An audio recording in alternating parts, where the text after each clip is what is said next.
John 3:16.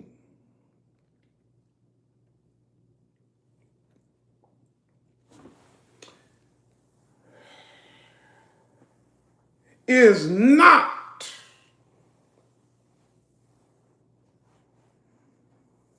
what you think.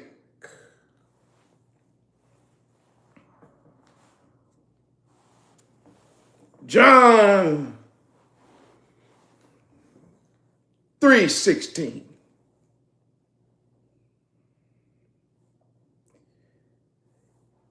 You see people holding signs at ball games, sports events, outside of coliseums and on the corners of the street. John 3:16.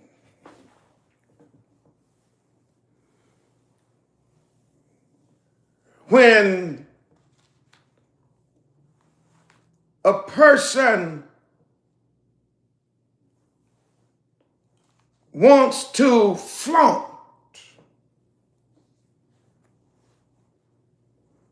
their so-called biblical and scriptural knowledge,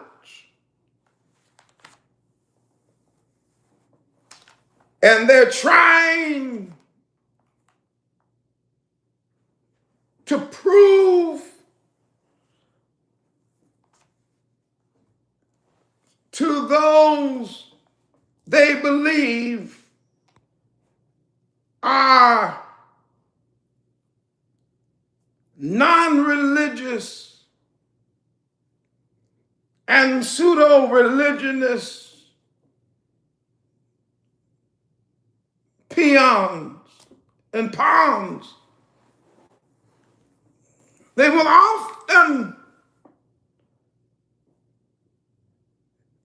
often enlarge their chest and say, well, what I know is John 3:16.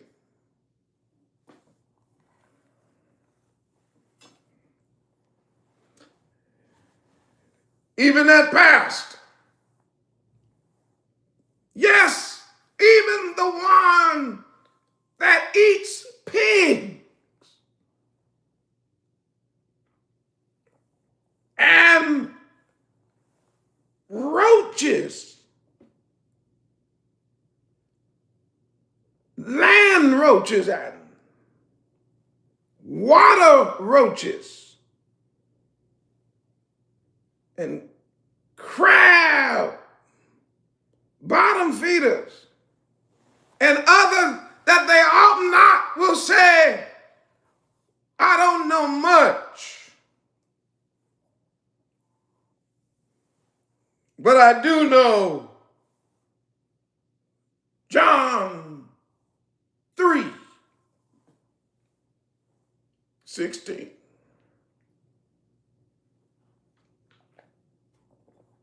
Yes, even the pig meat eating deacons, even the tricky trustees, even the AC, DC, piano player, choir director, they'll say to you, if their lifestyle and their behavior is challenged by Scripture, they will say, well, I don't know about all that you talking about, is what they'll say. But what I do know is John 3:16.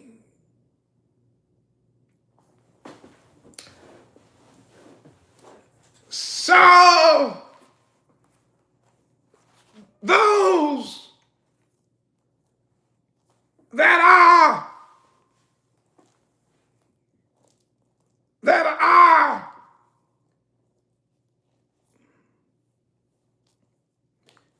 caught up in human trafficking,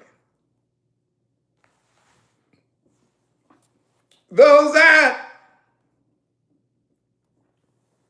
participate in slave trade, subjugating Abayah's children to chattel slavery. You will oftentimes hear them quoting John 3:16. While raping, pillaging, stealing, robbing, destroying nations, destroying communities, and robbing them of all of their resources, while dropping bombs and destroying villages and destroying children and women, young men and young. But then when you talk to them and you say, hey man, look at your crazy, hey man, hold on. I may not know about everything you're saying because I do know one verse. You know, what do you know? John 3:16.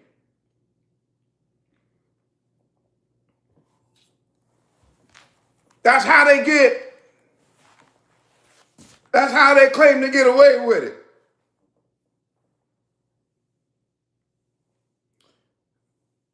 The acts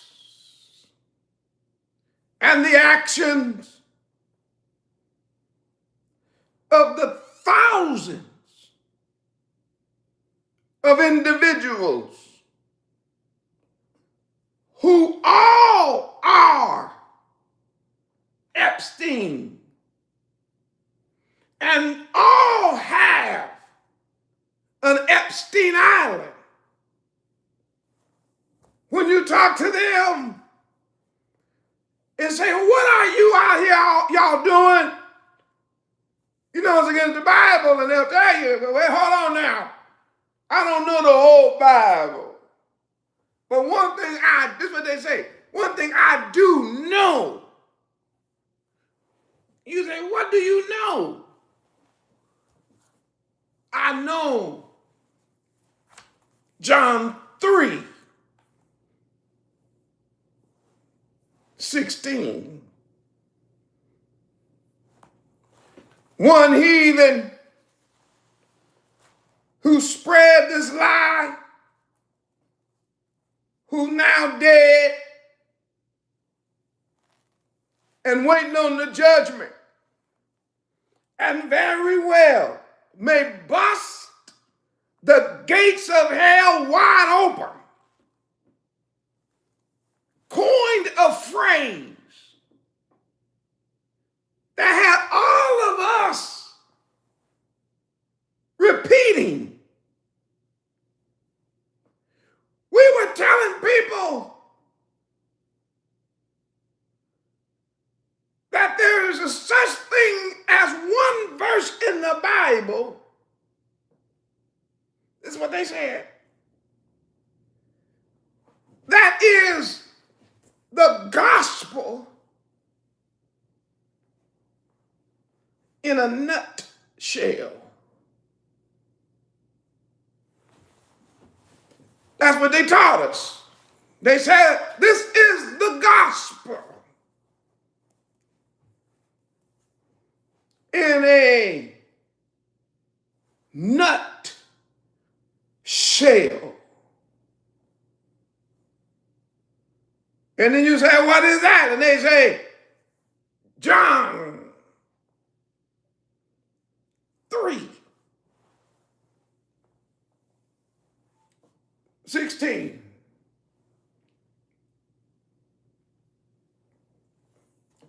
John 3:16 has been held up in the world as a biblical slogan that is believed on, or that is seemingly believed on in all the world. John 3:16. I've seen it written on hats. What more written? John 3:16. I've seen it written on t-shirts. John 3:16. I've seen it written on wristbands. John 3:16. It wasn't too long ago I saw a couple of heathen. They had an eye patch playing football. The little black mark under their eye, both of them. And when I looked close to the screen, it had on it, one said John, and the other said 3:16. I've looked at the shoes, and I said, what is these heathens doing? And they wrote on their shoe, John 3:16. Why? Because a heathen who does not know our Elohim, he does not know our scriptures, he does not know our covenant. Look at this verse without any Hebraic or covenant understanding, and then told you and me that this is the gospel. Oh my, boy, don't do it. I got to tell you, they said this is the gospel in a nutshell. So first of all, heathen, we got to fix something. Who told you that you had the authority to make a claim on our book about what is the gospel? And number two, your supremacy is, your perceived satanic supremacy is so out of control. You need to really come to your own senses about something. You won't have that kind of power. That is a usurping of the power. You don't have the right to take our Bible from Genesis to the Revelation and then tell the world that the whole Bible can be summed up in one verse. John 3:16. And say it's in a nut shell. Knowing that especially that sleep that sleepwalking, no Bible reading, that preacher that don't know who he is or whose he is, he already don't want to read. He already don't want to study. You knew that when that so-called Negro preacher, when that man found out he had the gift of gab, and that he could persuade people by how he talk and move, instead of the heathen saying, before you preach or teach in front of people, you got to learn the whole Bible. That's not what they taught. What do? They want to make sure that he just know one verse. Which one is that, Morehyosh? John 3.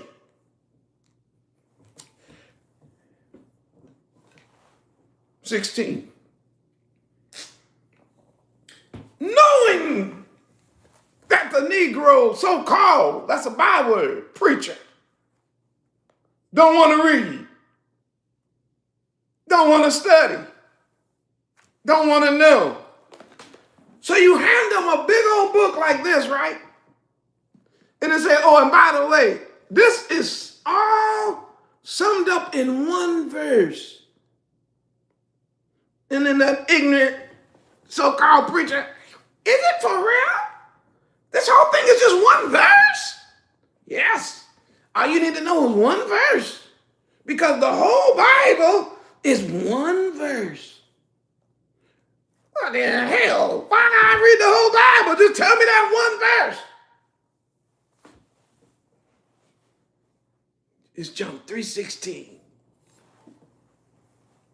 Now, if you can see the moral and you can hear me,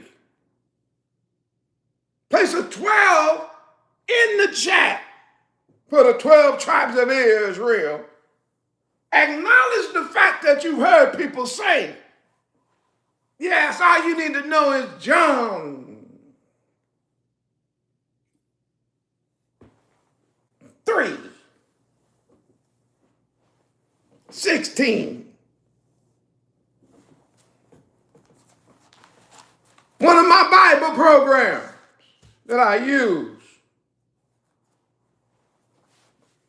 I done told these heathens, I'm going to tell them again right now, change this. Every time I pull up my interlinear Bible, every time, an interlinear is where you have the Hebrew and the English side by side. Whenever I go to pull up my interlinear Bible, instead of it going to Genesis chapter 1, verse 1 as the default, do you know that every single time I open the program, it opens up with John 3:16.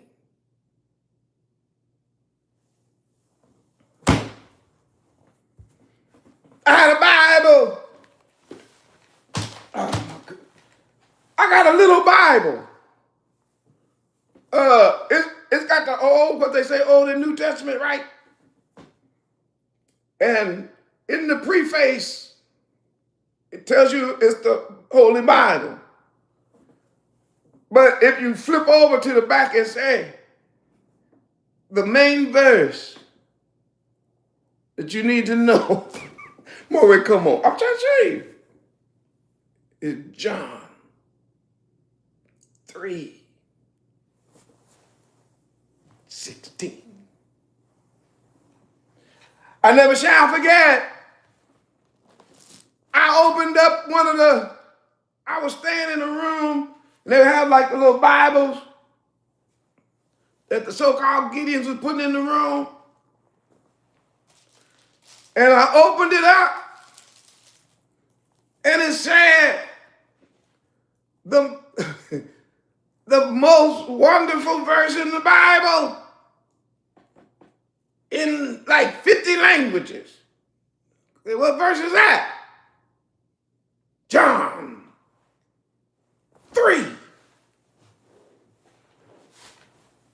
16. John 3:16. Given to us by this heathen and his understanding have reduced the actual scripture of truth to a slogan.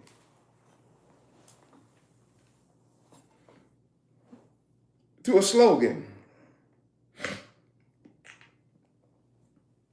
So now our whole Bible is summed up to them in a slogan. You sneak listening brood of vipers, you children of Hasatan, all of you lying wonders that have misrepresented my King's words, pay attention to the voice of a seer as I show you the real meaning behind John 3:16. John 3:16 is not a slogan.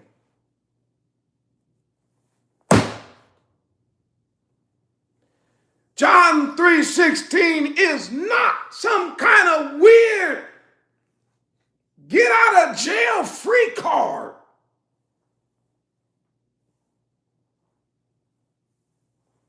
John 3:16 ain't no Willy Wonka chocolate bar golden ticket that you can somehow get into the kingdom just by knowing one verse. Woo!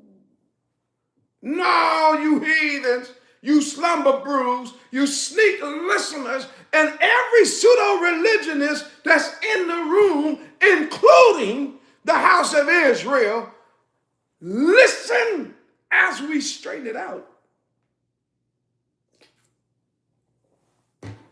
Because John 3:16 is not what you think.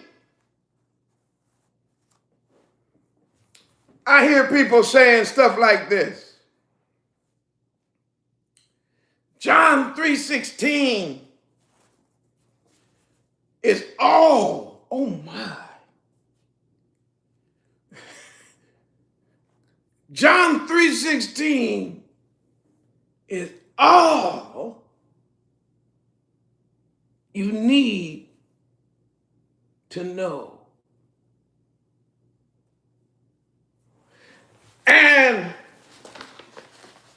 And then after they say that to you, they show you a picture.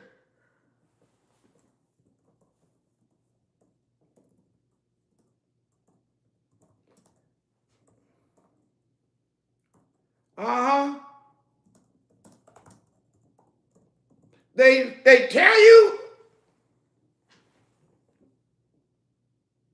that's all you need to know. And then they show you a picture. I'm going to show it. Why, Moreh? Because this is what the world,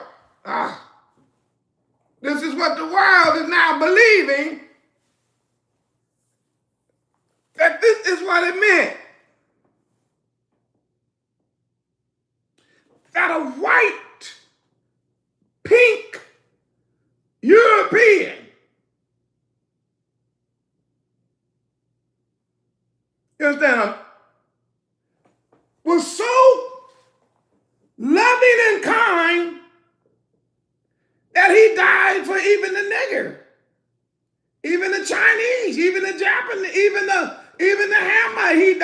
That's what it's about. And you all should give all of your allegiance to this little funny looking Caesar Borgia images that died for you.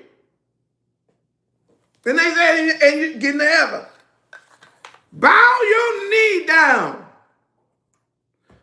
Because all you need to know is what, Moreh? John 3.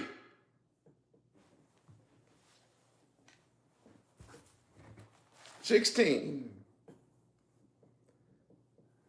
I submit to you today, Zion, that heathen and all of your people, including you, most of you all. Number one, you've been lied to. Just know that about John 3:16. You've been lied to, number one. And I mean lied to. Now, I'm not talking about no little lie. I'm talking about a lie that can send you to hell lie. Number one. Number two, you have believed the lie. And number three, you got to get away from the lie. You got to find the truth. We have to come out of the darkness and now walk in the marvelous light. What light, Moreh? The light of the truth. Oh, okay, wait. So what is it? Oh, I'm glad you asked. Finally, we got here. Everybody open your Bible. Let's get to John 3:16. If you can still see the Moreh, all right. I see Mr. YouTube man is messing with the the transmission already. Mr. YouTube man, I see what you're doing. I don't understand why. I'm just teaching my people, the scattered house of Israel, the Bible. That's all. I'm teaching those that are waking up in the last day to the truth, the real meaning behind what you Europeans covered up with your deceptive English language. I'm trying to show them the truth. You know, I'm an investigator. I'm a seer. So for you to mess with the signal because you think I'm like these other Israelites out here marching and Tahilah and hollering and carrying on and surrounding blocks and putting their people out like they some kind of soldiers that's going to fight this beast which is against the Torah, that ain't the Moreh. I would never have the men that follow the awakening remnant going out putting their life on the line against the king of killing. So, Mr. YouTube man and all that you watch, everybody watching me, calm down. Ain't no way in the world I'm going to tell people to pick up their little slingshots, bow and arrows, and BB guns and try to stand up against you that got a B-2 bomber. No, heathens, we are not the people you're looking for. I live in the Valley of California. Right up the street is who you're looking for. They got huge militias, but they got stockpiles. They got ex-Marine and Navy and Special Forces. They up there training. Things ain't going nice in the country. They don't like it. Right now, they up there training. You need to get on their website. You need to go on their YouTube channel or whatever it is. Leave mine alone. I'm telling my people how to live peaceably one with another and how to prepare for the return of our King. You can leave me alone. You can leave me alone. Why would you do that when I'm trying to preach?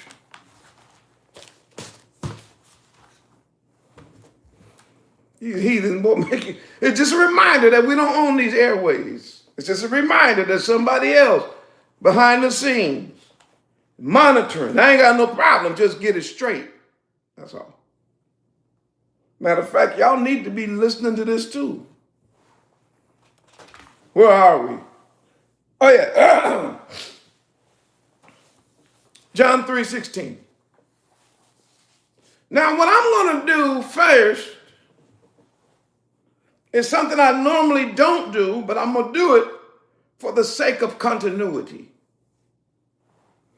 Because I do need to do a comparison and contrast. So let's look at the English. Let's look at the English. Verse 16 of John chapter 3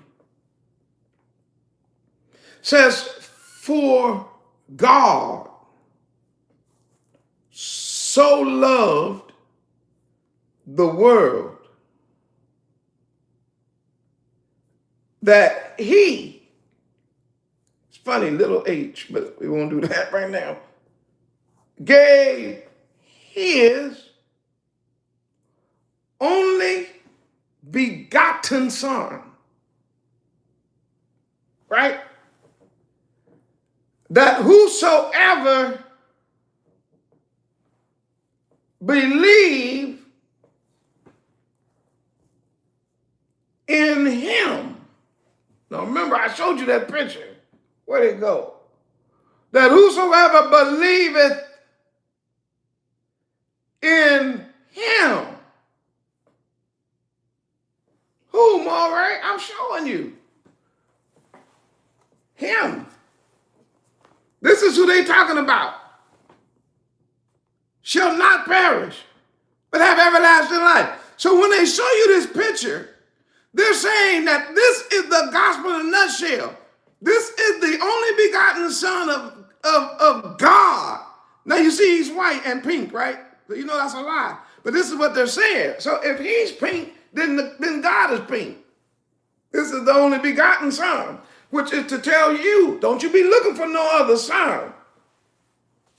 Don't you be looking for nobody but a white European named Caesar Borgia.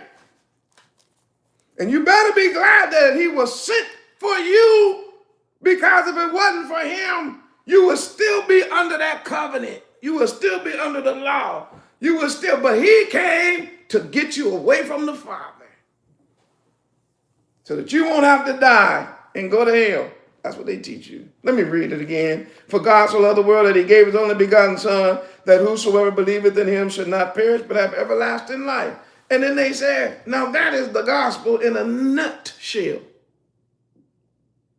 And I want to say to everybody who's ever said that that's the gospel in a nutshell, you a nutcase.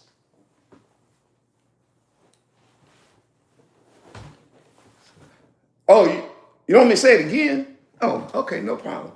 To everybody that believes that that one verse is the gospel in a nutshell, you a nutcase. That is not the gospel in a nutshell. And for those who believe this is the greatest verse in the Bible, you are greatest verse in the Bible lie. I told you all a couple of days ago, and some of y'all thought that was funny, but some of y'all was like, damn, Maury, that's cold right there. What? I had to show you that even John, the writer, put this in the beginning of the book. It's not even the end of the book. It's not even the end of his own book. This is not even the climactic conclusion of his own writing. This particular verse is a mirror that we are supposed to look into. To do what, Moray? We're supposed to be able to see what our sins caused. Why we are dying. Why we are being destroyed. Why we are being enslaved. Why we are separated now from the Commonwealth of Israel. We were supposed to see why.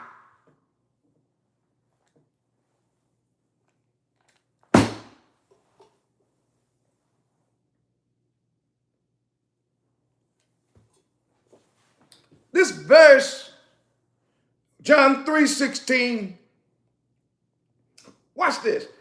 I told you that heathen that came up with that, he going to hell, and y'all better stop repeating everything you hear that heathen say. I keep telling the people, they don't know the Bible. I know you don't believe it, but you gonna believe it. And some of y'all gonna believe it after this message.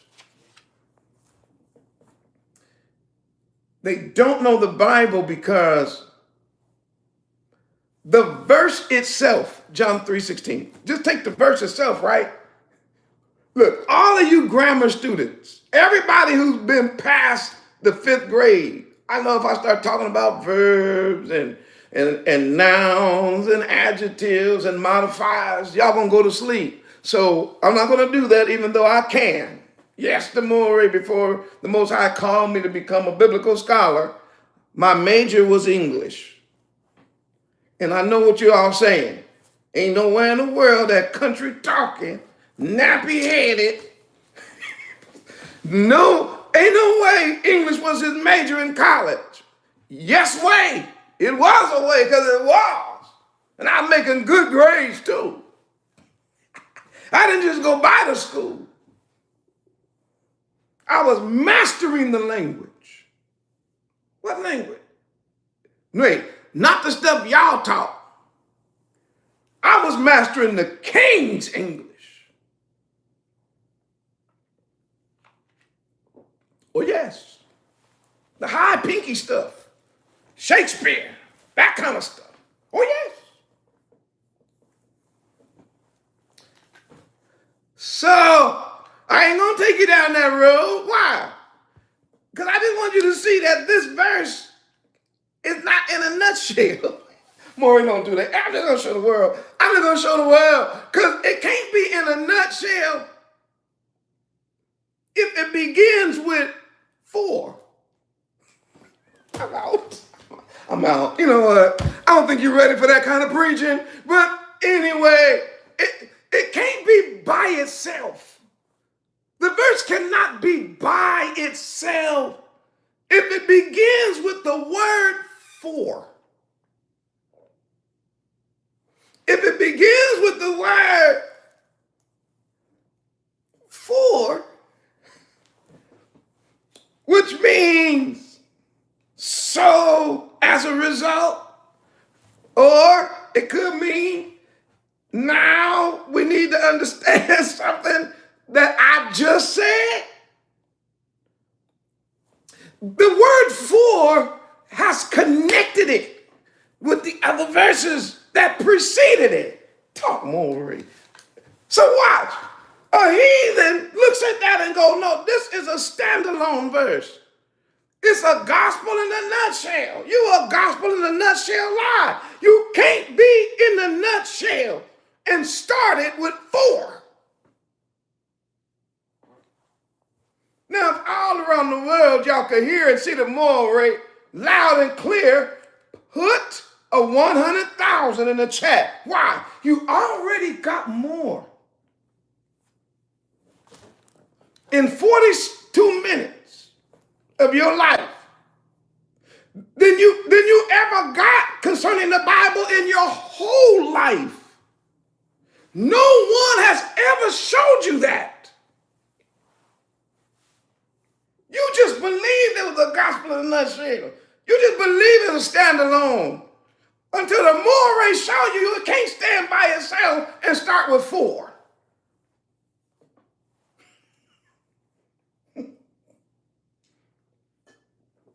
And look the way them 100,000. And look, all the sneak listeners, boy, they hot as a fire. Hey, y'all calm down.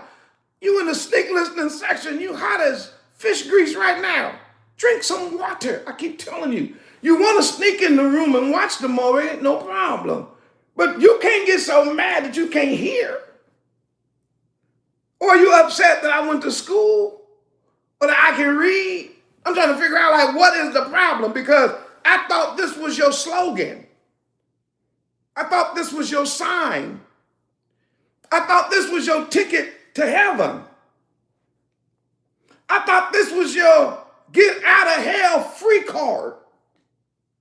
I thought this was your simple salvation verse.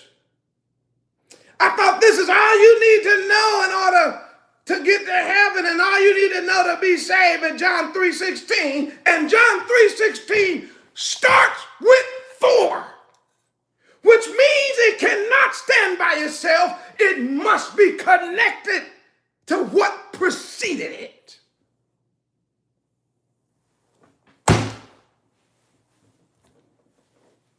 And if y'all understand that, put a 200,000 in the chat and hit the like button while you're doing the 200,000. Somebody said in the comment section, I thought it was a good thing. They said, look, some of y'all putting 200,000 and 12 and all that and won't hit the like button. I was like, you know what? That make a lot of sense. Why would you typing all them other letters but won't hit like? That's strange by itself.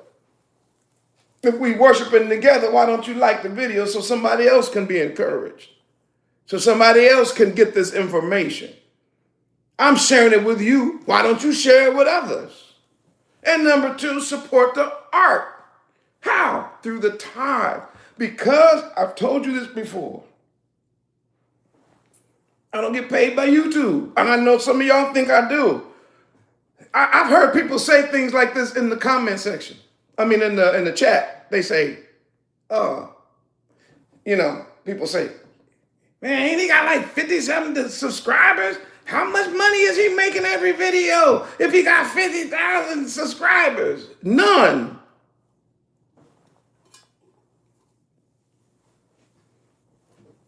I'm trying to increase, only reason I increase subscribers is to get the word of Yah out to his people.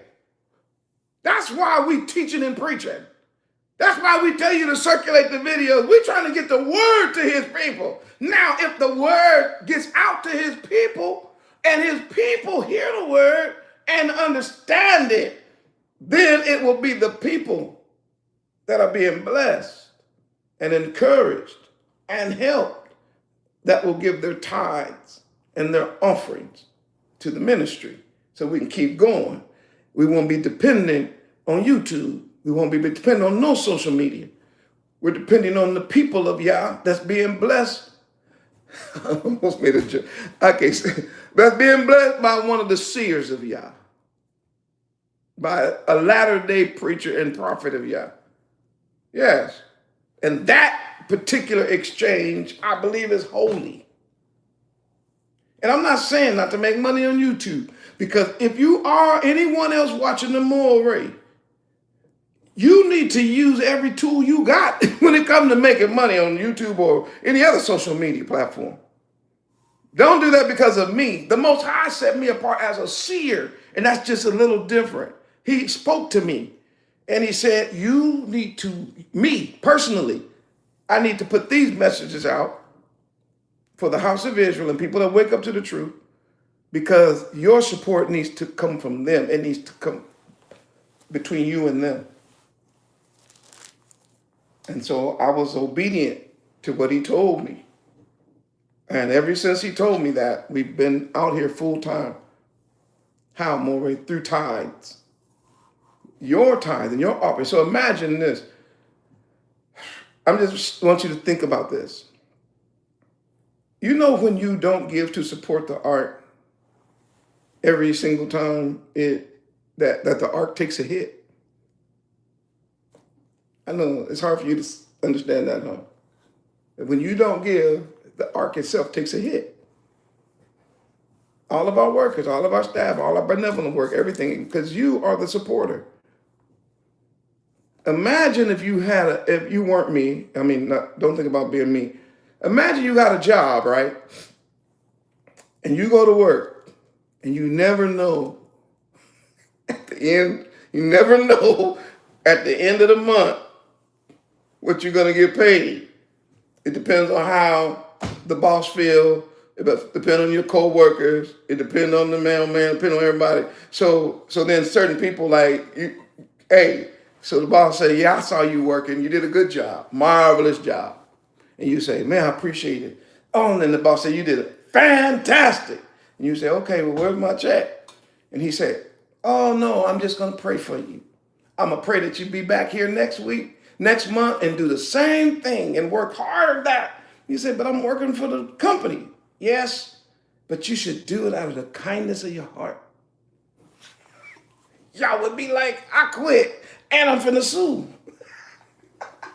Because you're going to pay my money, right? I'm just saying, that's not me. But I'm saying, when you don't give, and I'm working for you, I'm working for Yah on your behalf, right?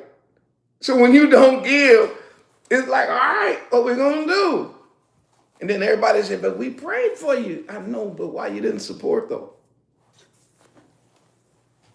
Why you didn't help us?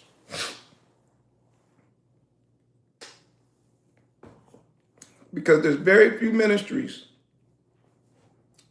that are in the world today, and especially on social media, that I know of, that's doing what we're doing here at the Awakening Remnant, showing you verses.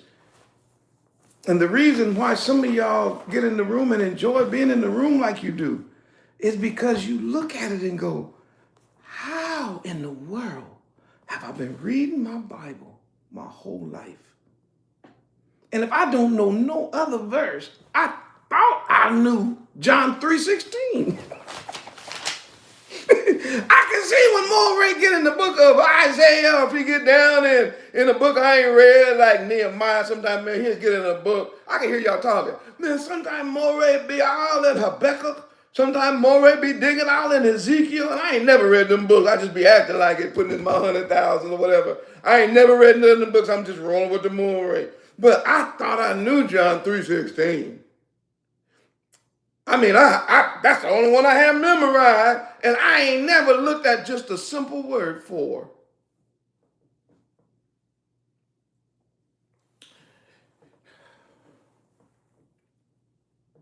It's a connection.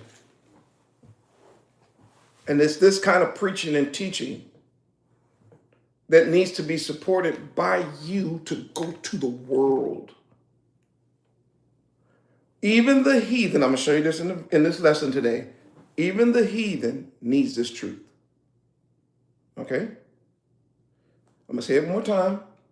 Even the heathens, the slumber bruised, the pig meat eaters, everybody needs to hear this. Because if you can just sort of conceptualize, can see, and even barely understand what I'm teaching, you'll be on your way to the kingdom.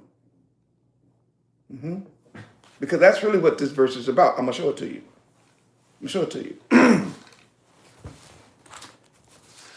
John 3:16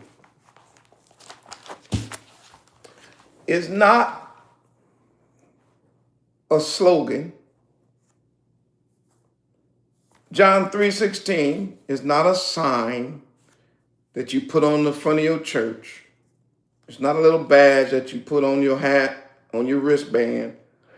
It's not something that you write on your football cleat, unless you understand it. It's much more than a sign in front of a building. John 3:16 is a kingdom proclamation. Write that down. John 3:16. Matter of fact, put in the chat.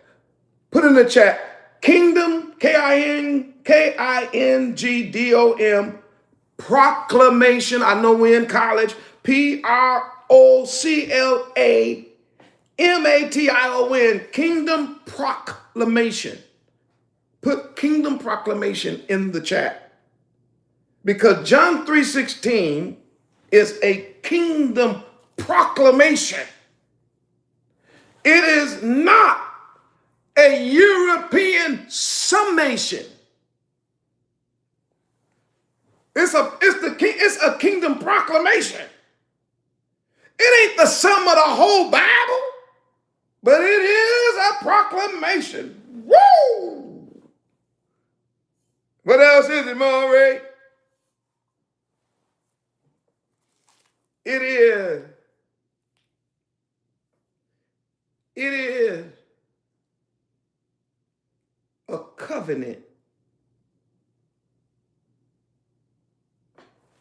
fulfillment. It's the covenant. It's a covenant fulfillment. One of them. In other words, it's written in covenant language. Y'all do me a favor, write that in the chat. Covenant language. C-O-V-E-N-A-N-T. Covenant. And then at the end of that, put language. L-A-N-G-U-A-G-E. Covenant language. In other words, when you hear the king speak these words to so-called Nicodemus, he's speaking these words, watch, as a king. Wait, hold on, Maura, you said a king. Let me say it like this. He's speaking these words as the king. This is a kingdom word. Remember that this is not, this is why I went to that whole intro. This ain't no standalone verse now. When we got to this point, we are in a conversation between a Pharisee who think he's somebody and think he's better than everybody else. That thing, boy, he was so out of control. He named himself Nicodemus. And he was so powerful among his circle that they chose him to wait till night and go ask this preacher from Galilee come up to Jerusalem. Who in the hell do he think he is coming down here messing with our racket? But he buttered him, trying to butter him up, Master, man, where's your authority? Nobody could do what you do. If no man, unless Yahrahn is with him. He said, let me tell you something, man. Before we get into all that, you need to be born again. You can't even see the kingdom come talking about what I'm doing and who sent me. You are not even born again. And when he mentioned that, boy, Nikki was like, oh, can that happen? Can a man be born again? When he old, he gonna go back in his mama's womb? And right there, I'd have slapped fire, but I ain't the king. That's why I obey him, and he got all power. But right then, that'd have been the last words little Nicky would have said to me that night. He'd have left swole.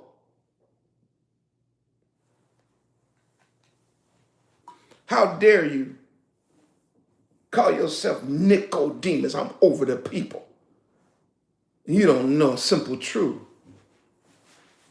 concerning a new life, a new covenant life. You don't know about the wind. You don't know the Ruach. You don't know the water of the word. You don't know Ezekiel. You don't know Genesis. You don't know Deuteronomy. You don't know Isaiah. You don't know any of those verses. How did you get your job as the leader, as a ruler? How is that even possible that you even call yourself a ruler and you don't? He didn't say learn these things. He said you don't even know them.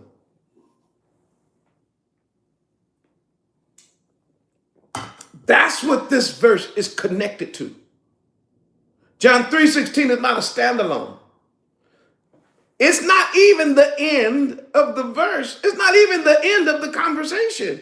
This is just something he says in the middle of the conversation in order to draw this this Pharisee, to draw this Pharisee's attention, watch, away from Caesar to him. Remember when I taught you this, I taught you that when you go to the back of the book of John's gospel, what you're going to find is that in chapter 19, it's going to come out that the whole religious leadership, the Pharisees, the scribes, the Sadducees, the priests, the high priests, everybody was in cahoots with Caesar. They had given their allegiance to Caesar.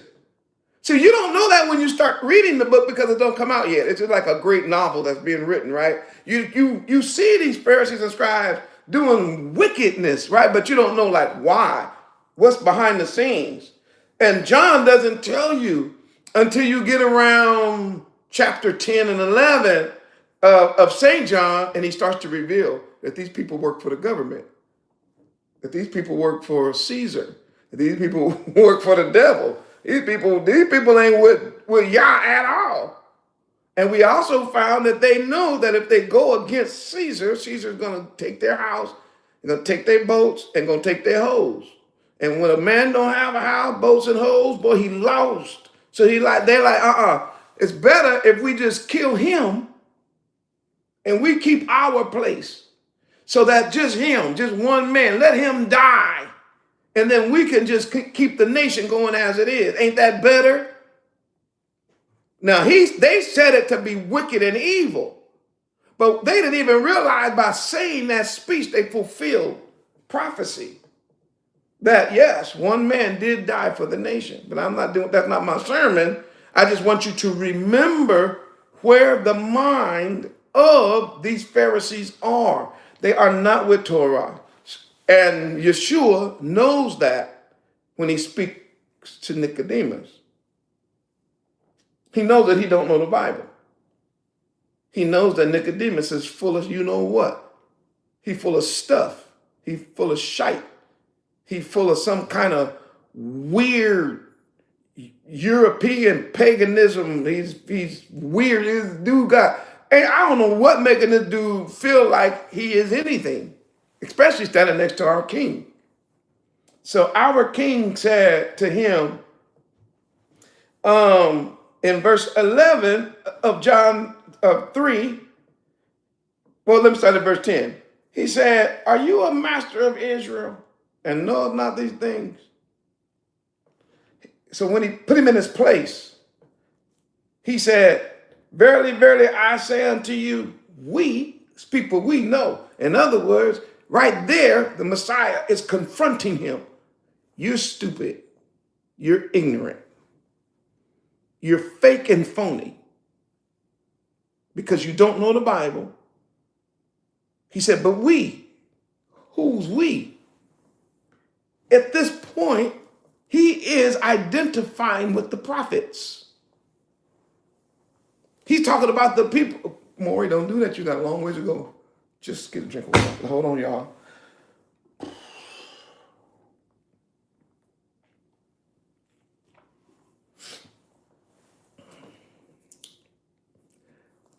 I can't get caught up right now. I won't finish. I got to finish today, though.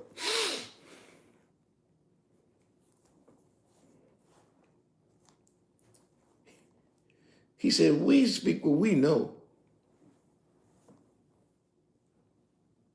When he said we, he was saying we are all in agreement. Ooh. Me and all the prophets.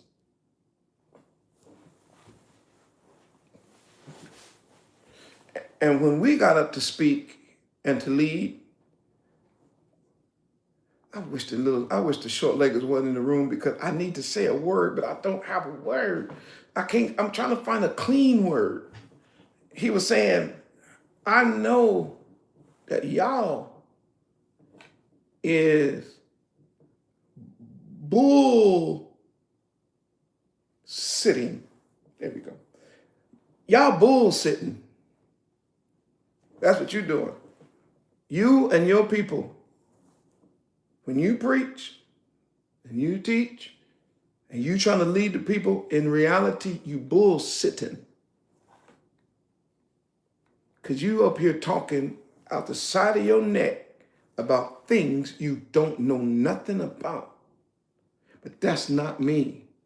And that's not Isaiah. And that's not Jeremiah. And that's not Ezekiel. And that's not Daniel. That's not Moses. That's not Joshua. That's not David. That's not Hezekiah. That's not Elijah or Elisha. No. What you doing versus what we doing is completely different. Y'all full of bullshit. I said sit, S-I-T. You full of bullshit. And you bullshitting the people. But not us. No, we preach and speak what we know, number one. Now watch what he said. And testify to that which we, what? Saw. So where did he go? To the prophets.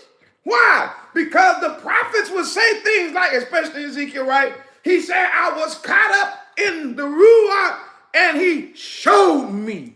The hand of Abayah was above me and he showed me.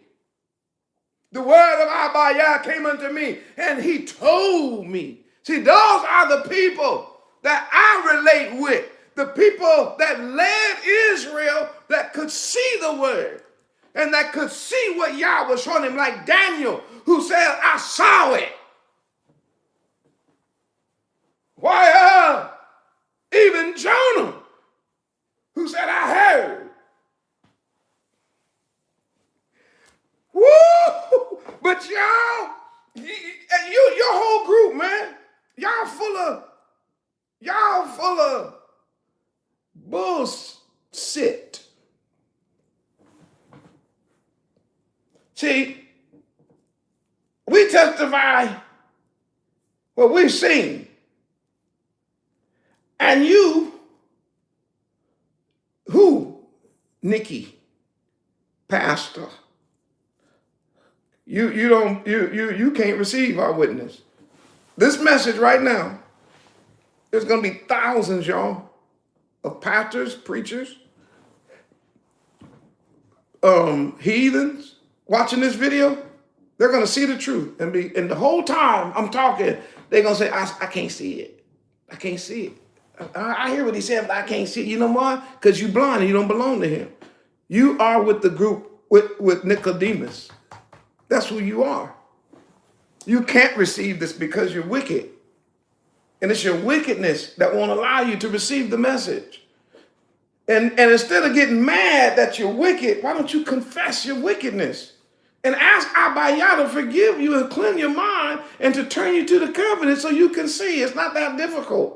When I show the world the reason why people think that I'm doing something super, super special, the reason why they think that is because for the first time they're being able to see what they've always read. Because they want to see it. I don't have to twist the Bible. I don't have to twist scripture. I told you, I never have to try to take something that's weird shaped or, and try to make it fit into the Bible, because once I realized who we are and whose we are, everything fit perfectly. So even what I'm teaching now, the reason why it's starting to make sense to the majority of the people, except the religious leaders, is because the majority of the people now want to see the truth. So now when they read it, Yah drops the scales from their eyes. And then they look at it and go, that's exactly what he told him. Yes, of course. And then he said, you won't receive our witness. In other words, you have the record of the law. You have the record of the prophets. You have the record of the writings. But you and all of your circle, all your men, you all have come together and agreed that it's done away with. And because you only know one or two verses, you think you know everything. And Messiah said, you don't know nothing. And he said that everything that the prophets have said, you don't see it. Now, let me explain that now, because I don't want to forget to say this. You're asking me, Maury, how can you make that statement? I'm going to tell you how. The king of the kingdom is talking to Nicodemus, and Nicodemus don't recognize him. That's how the king can say, "You full of shite."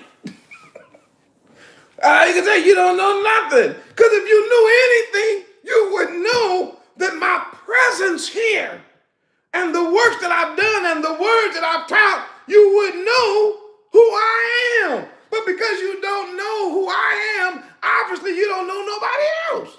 You don't know Moses either. You don't know Joshua. Don't act like you know him. You don't know him. You don't know Abraham, Isaac, or Jacob. You don't know Psalms. You don't know Paul, David. You guys are faking, because every single one of them, when they saw me, they immediately knew who I was. Why? Boy, too many preaching points here. There's too many off ramps for the Morehyosh. Woo! Because that's one. Why, that's one I can stay on all day. Why, Abraham? Yeah, that's what he could tell him, because he told him that later on. He said, you do know that you are children of the devil. And they said, no, we're not. Abraham is our daddy. He said, no, he's not. No, he's not at all your daddy. And they was like, Abraham is our daddy. He said, no, let me tell you why. He said, because if Abraham was your father, you would be so happy to see me. You would be jumping up and down, praising Yah, because that's what Abraham did when he saw me. When he saw me, he was glad. But you are children of the devil. You want to kill me. When Abraham saw me, he didn't want to kill me. He didn't even want me to leave.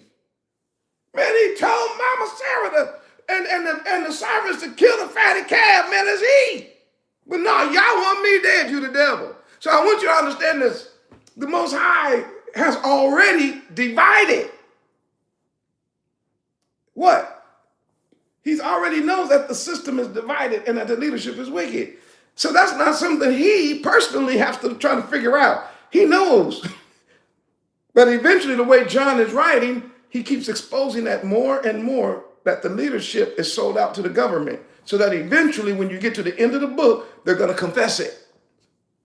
We don't have a king but Caesar. What are we going to do with him? Crucify him. That's what they're going to say. If y'all still rolling with the more, put a 200,000. I must. I don't have a choice. I must press on.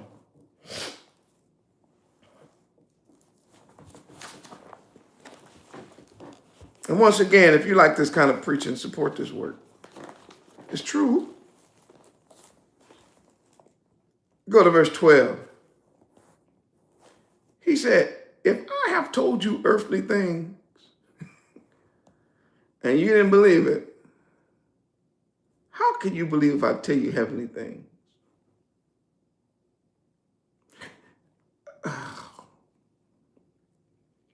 There's so many things that I want to say about that, but I can't right now. I just don't have time to keep exploring it every verse. But how is it that the Most High is telling this man, I've already taught things that were from the earth? And he said, you didn't believe me.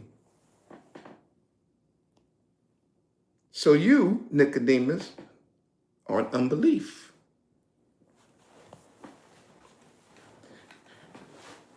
It's no hope for you. If you can't believe earthly things, how are you going to believe me when I start talking about heavenly things? How is that even going to be possible?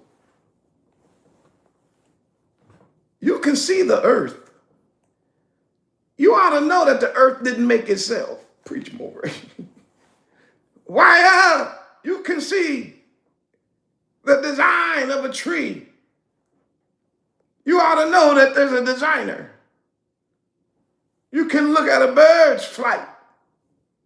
Somebody designed the wing. You should look at a fish swim.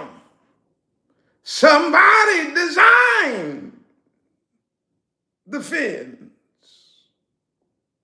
You ought to look at the gorilla strength. Somebody designed those muscles. You ought to look at the cheetah's speed and know that somebody designed those legs. You ought to look at the stars and be able to tell that somebody designed our heavenly timepiece. You ought to be able to look at water. For somebody designed it so that when it is room temperature, why it's liquid.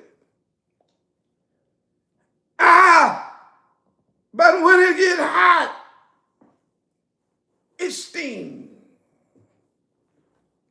And when it gets cold, it turns to ice. But the design is so perfect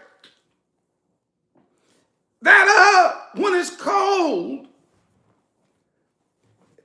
it does not freeze from the bottom up, but it freezes from the top down, so that the fish of the sea, so that all of his aquatic life can remain alive in sub-zero temperature, because it's warmer at the bottom. Preach more. Yes, I can't talk to you about earthly. How you gonna understand heavenly things and you ain't even getting the earthly lesson? You don't understand a seed going in the ground. You know, tell me ain't no resurrection.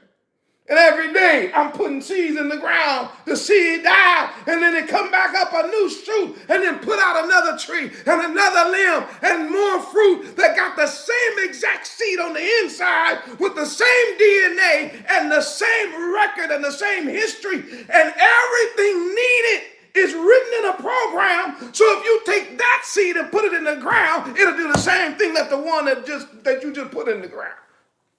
So if you can't see that, and now you want me to talk to you about heavenly things, but you got issues, man.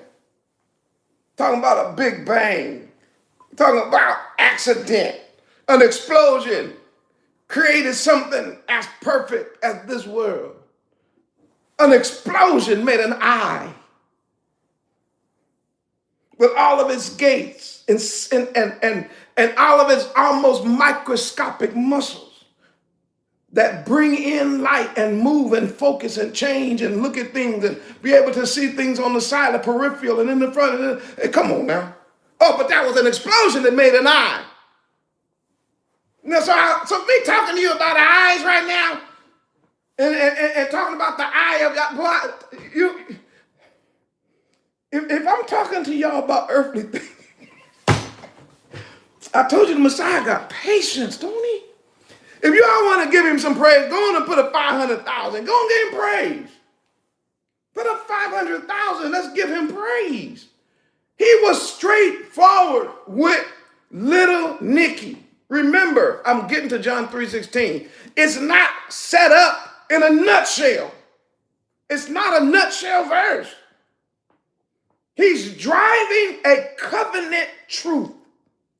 He's pushing a kingdom doctrine. He is pushing the promise of the covenant to a leader that has rejected the covenant. He's trying to get this person to go back to the Bible.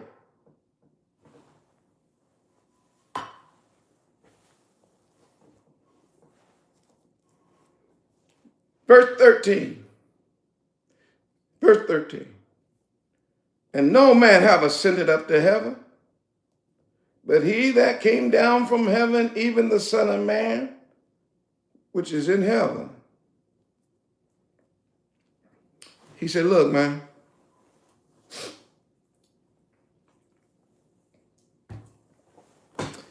Caesar ain't shite. He ain't nobody. He ain't God. What makes you think that a white person can just say, I'm God, and everybody got to bow down? That's some dumb stuff. It's ridiculous. It's unbelievable that we actually believe that a person can sit up and talk about, I'm the ruler of the world. Who the hell are you? You bow down to me. I ain't bowing down to nobody. Who are you? You just made yourself a king. Now all of the people, especially these preachers, so now everybody got to step and fetch it to Constantine and those who keep the Constantinian doctrine. So anybody outside of that, we got a problem. No. Y'all got the problem. We're not the ones changing the Bible. Constantine did. You guys are changing it. We're keeping it the same. We don't have to change it for no European because it makes them comfortable. We can get less than a damn about no damn Europeans. And I ain't saying all Europeans to be damned. I'm saying I don't give a damn about Europeans who want to change the Bible. That doesn't affect me. I'm not going to change the Bible with them. I done told you, if I ain't going to hell for Hebrews, you know I ain't going to hell for that European. No, him I neither. If I ain't going to hell for my own people, you know I ain't going for somebody who ain't, don't think I will. No, I'm going to stand up against them and tell the truth. More, whatever you get kicked out, I already been kicked out. Whatever you lose your church, I already lost my church. What happened if your family turned against you? They already turned against me. And what happened if you end up going broke? I already been broke. What happened if you end up in court? I already been to court. What happened if they write a letter against you? They already wrote a letter against me. Man, so what happened if they talk about you behind your back? They're already talking about me behind my back. What if they don't invite you to no more conventions and to preach at the national no more? Then they already took my name off of every list. Believe that. I ain't on no list of guest speakers nowhere on earth right now. No, not him. Anybody but him. Why? Because he done lost it. No, I found it. Yeah, I didn't lose it. I found it. I'm trying to show it to you. What'd you find? One, I found a king. I found my king who's really the king. He's the king of all kings. I found him, or he found me. Woo! There we go. Breathe again. I got to do these exercises, y'all, because, see, I'm preaching, but what I'm preaching, I'll be wanting to shout like y'all. You don't think I want to shout?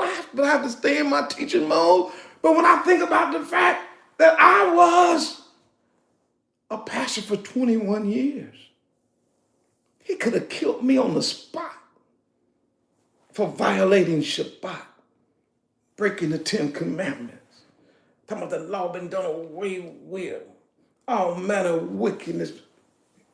Boy. And then he said, I don't know who did it. I don't know. I feel like a testimony, but I'm not going to do that. I don't know who made the recommendation. I can't see nobody making the recommendation for me. I can't see no angel looking at me going, choose him. Because every one of them will be like, hell no, they choose anybody but him. I don't think it would be an angel in glory that would be sitting next to the Messiah and all the people in the world go, hey, there goes one right here. No, you know who I think did it? I think the king himself did it. I think the king had to convince everybody. No, he's okay. He loved me. He might be messed up, but he really loves me. He's really looking for the truth.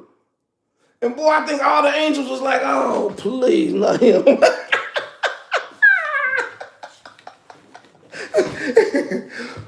But nevertheless, I'm here. And nevertheless, he chose me. And nevertheless, I'm a seer. And nevertheless, I'm showing you. And even though all those things did happen to me, I'm still alive. I'm still breathing. I'm still turning on faucets and water is still coming out. I'm still turning on stoves and gas is coming out. While I'm still turning keys and cars are starting up. I'm still waking up. Why? And flipping light switches and lights are coming on. So what if something happened to me personally? It always does. It always will. But the Bible says, rejoice and be exceeding glad, for great is your reward in heaven. For so persecuted they the prophets which were before you. In other words, Negro, you ain't nothing special. I just teach the truth now. And let the chip fall where they may. So he has to tell Nicodemus, ain't nobody been up to heaven. These people around you talking about they big and bad and God's on earth and all that kind of stuff, they lying. But he that come down, that's different. He said, that's me. Yes.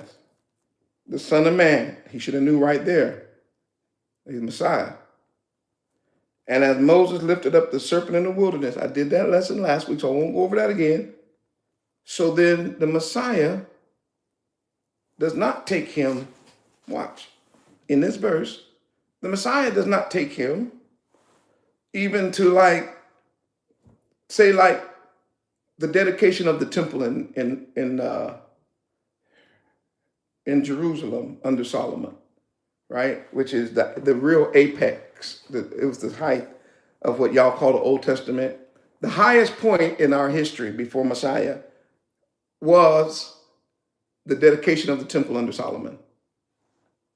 So if you think of the nation on an upward trajectory, right? They reached the very top under Solomon. But then Solomon sins, right? And then the nation starts to decline. But that's the high point. Here, he's not talking about the temple. Here, he's not talking about the high point.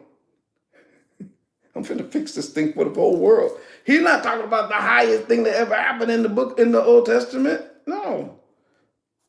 Here, he's comparing himself and what he's got to do to the lowest point, to one of the lowest points in the life of the nation of Israel. This was one of the lowest and darkest days of our history.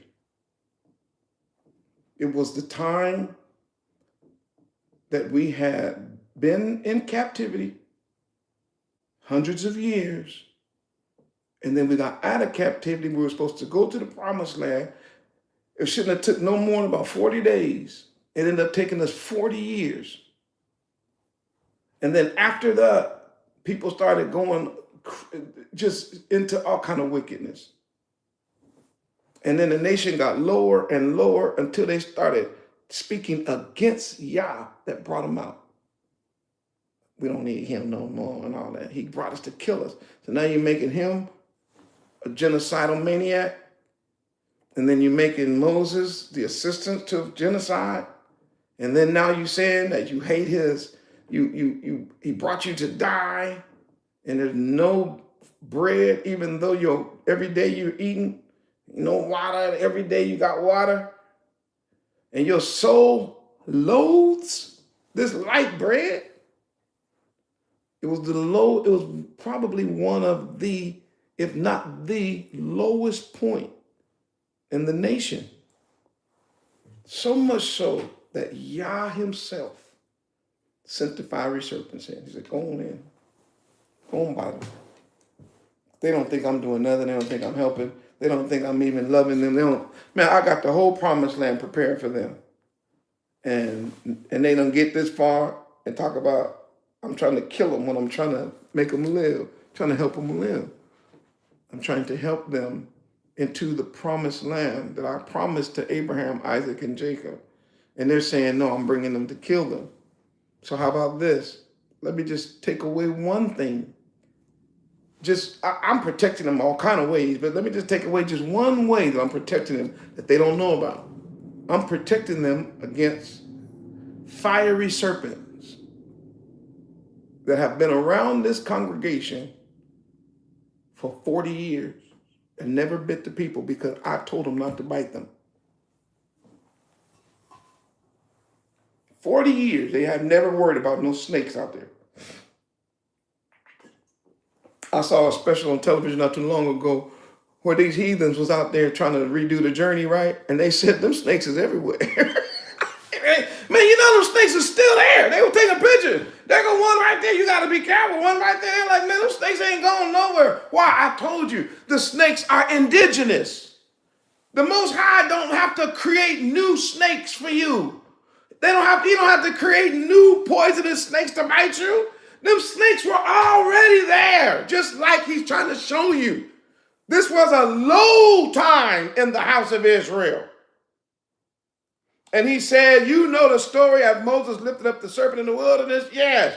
Even so, the Son of Man got to be lifted up.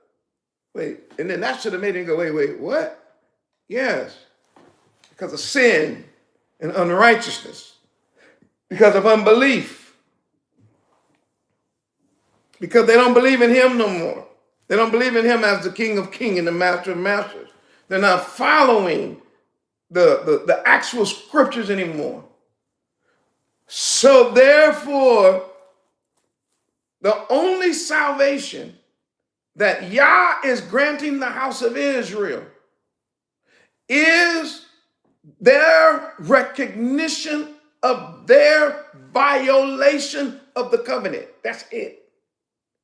And when they look at the Son of Man lifted up, like that serpent in the wilderness was lifted up, they will realize it was their sin and their breaking of the covenant that caused him to be crucified.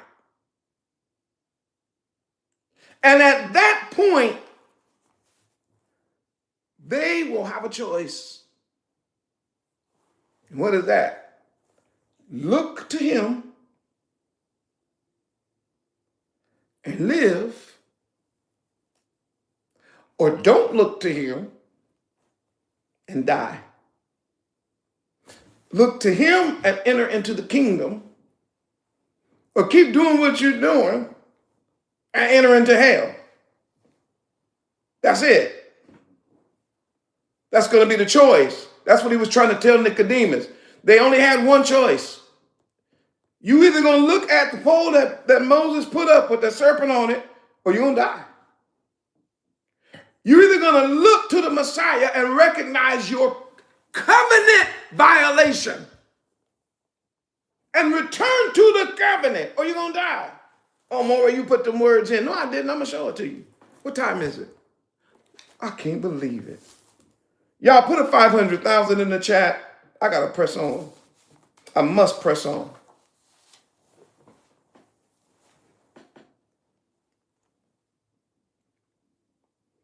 Until I rebut for them 500,000.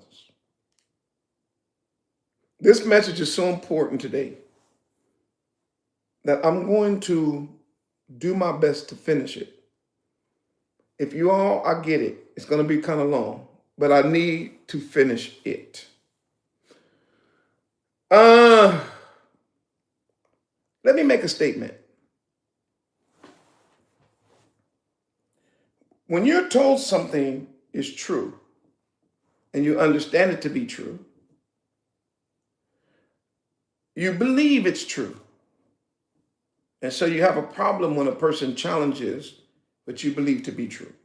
So you were told this is true, you looked at it and you start believing it's true. So now you start, you kind of depend on it. So when you hear a person say, hey man, what you was told was true is not true, then you start to say stuff like, I don't care what you think the truth is. I already know what I believe. First of all, that's stupid. That's a dumb way to approach the Bible, because everything you were taught, basically, they lied to you. They told you that he died on a Friday and got up on a Sunday morning, and that equals 3 days and 3 nights. Right there, you gotta have a red flag. Shoot.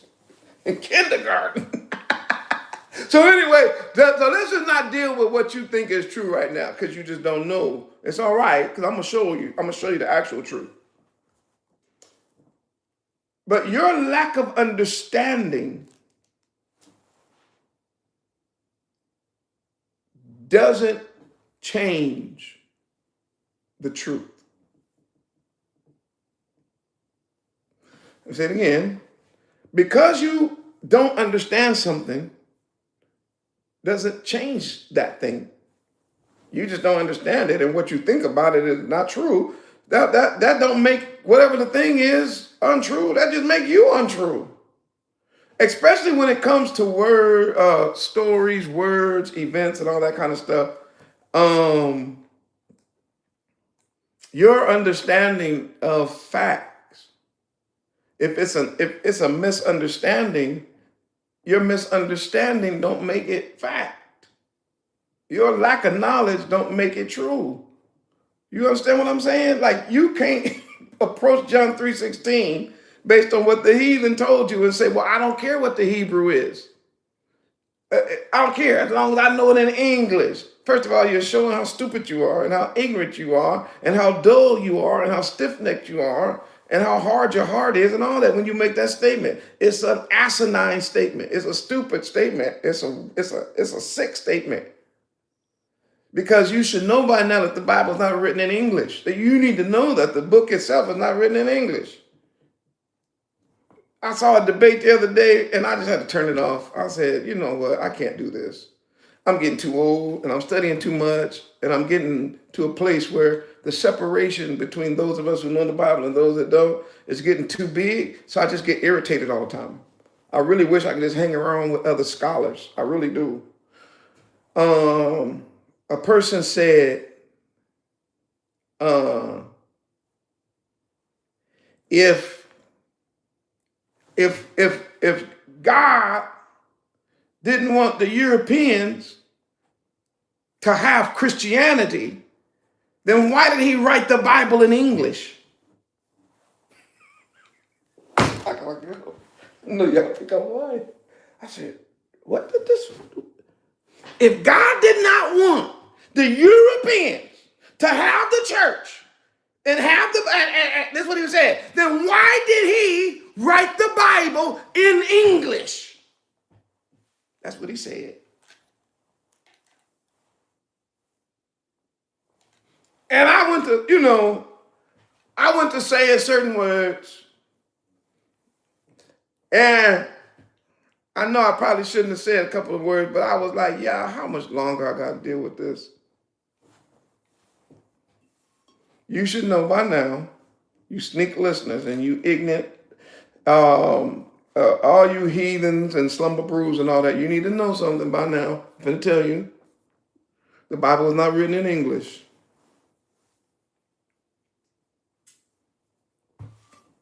It's a Hebraic book. It's written in Hebrew. They lied to you when they said it's a done-away language. They lied to you when they said nobody spoke Hebrew. They lied when they said the only time they ever even heard Hebrew was when they were praying or in sacred rite. Man, it's not true at all. Everybody spoke Hebrew because it was our language. And they talk about our cousin, which was Aramaic. And yes, everybody spoke Aramaic, which is another form of Hebrew. If you knew Aramaic, you knew Hebrew. Almost every single word was exactly parallel to one another. Maybe just a few minor changes or sounds or something. But no, man, nobody was speaking no Greek and nobody was speaking no English for sure, for damn sure. Latin and all that. Man, them Europeans, boy, they something. And let me tell you something. The average Hebrew Israelite could not speak Greek. I know y'all like listen to the lie. The whole world was speaking in Greek. You are all the world speaking Greek lie. That is not true. When Paul himself in the book of Acts, Paul, the Apostle Paul, born in Tarsus, right? Even though it's in Hebrew, when he went to court, you better read the Bible like you're supposed to. When Paul went to court and he started talking, everybody in the room was shocked. Man, this nigga speaking Greek.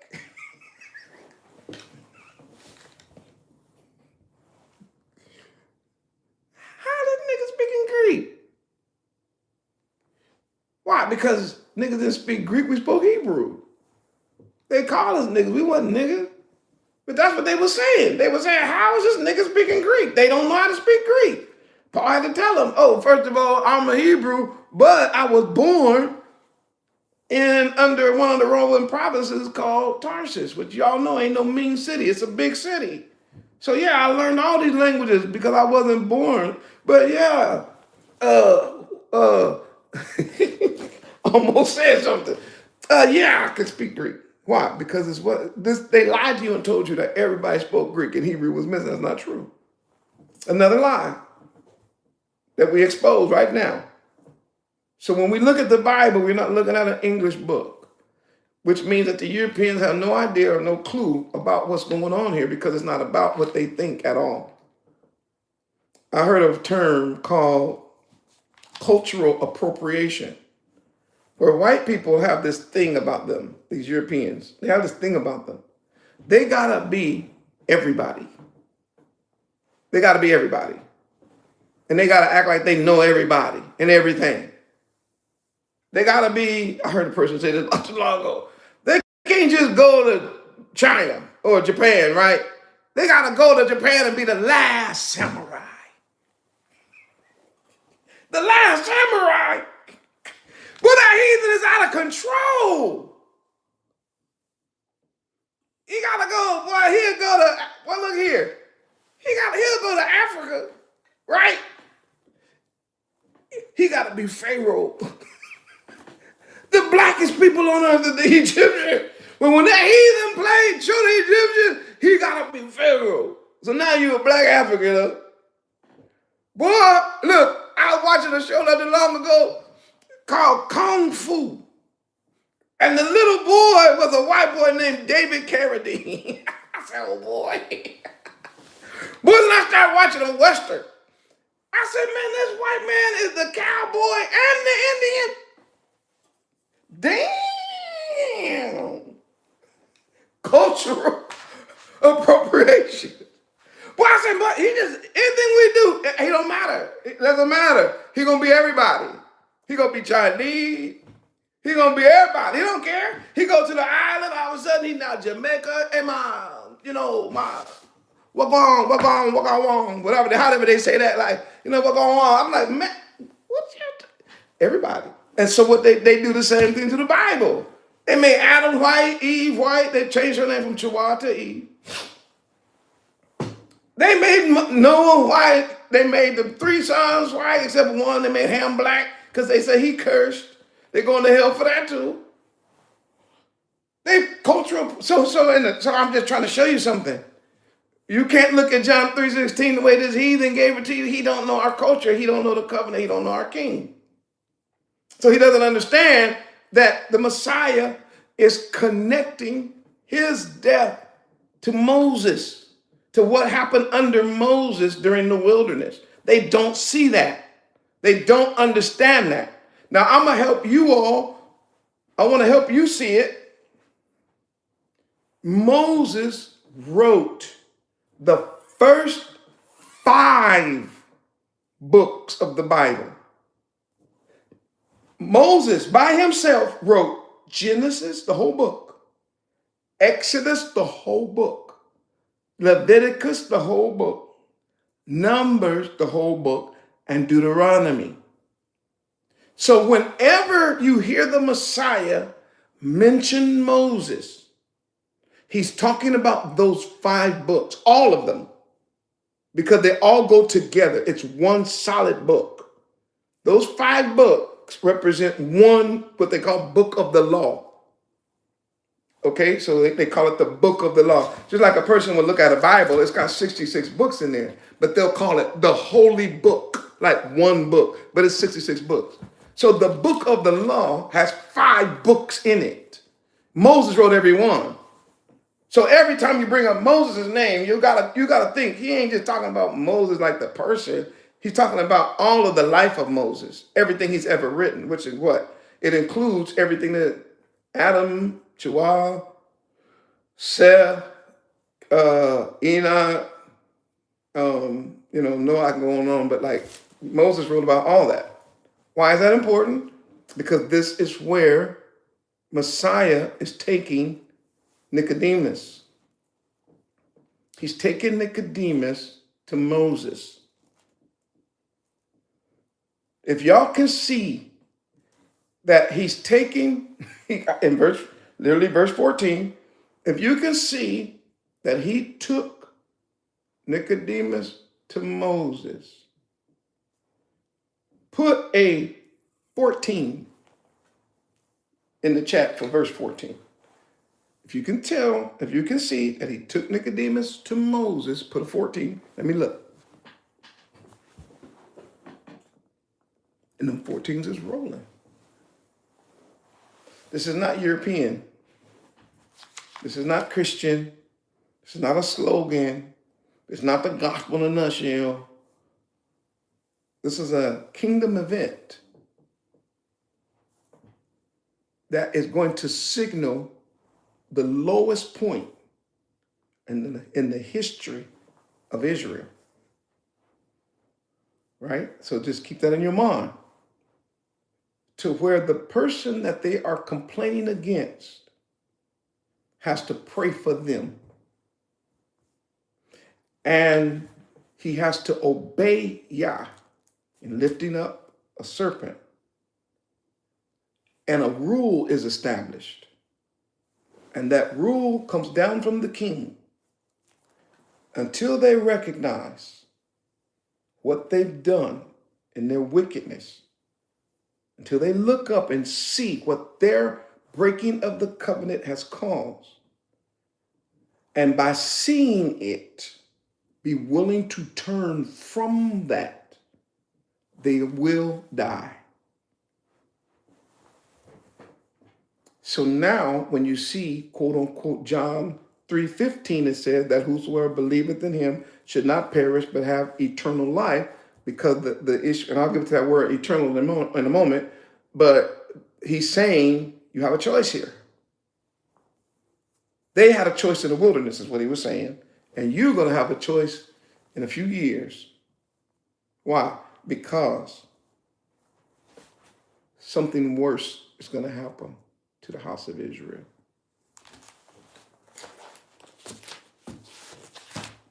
They're going to go lower. They're going to do worse than the children in the wilderness. They're not just going to be rejecting physical bread. They're not going to just be complaining against physical water. It's going to get so bad. They're not just going to be hating manna.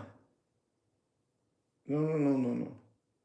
The nation will be so degraded and reach such a deep depth of sin and be so wicked that they will actually crucify the king of Israel. And the very king that they reject and crucify, they will have to look to him in order to be saved. This ain't got nothing to do with no church slogan. This don't have nothing to do with every single body just quote that verse and now you on your way somewhere. No. I know I'm working my administrators hard on today, but I have to get this in. Let's put these 4 points down, and then we'll come back this week and we'll touch these points a little deeper. But when you get to John 3:16, obviously we're coming out of 15. So he's dealing with the serpent being lifted up. So now you see 4, or therefore, or as a result, or just like that. What?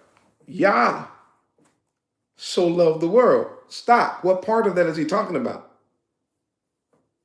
He's talking about the fact that when they went to Moses and complained about the snakes, I keep telling y'all Moses is so much deeper than me. But anyway, that Moses went to Yah.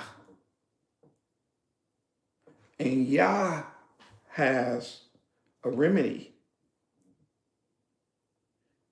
So Yah loved the house of Israel, who were being bitten by those snakes, even though they didn't love him, and even though they were accusing him of killing them in the wilderness. But he loved them so much that even though they were accusing him of genocide along with Moses,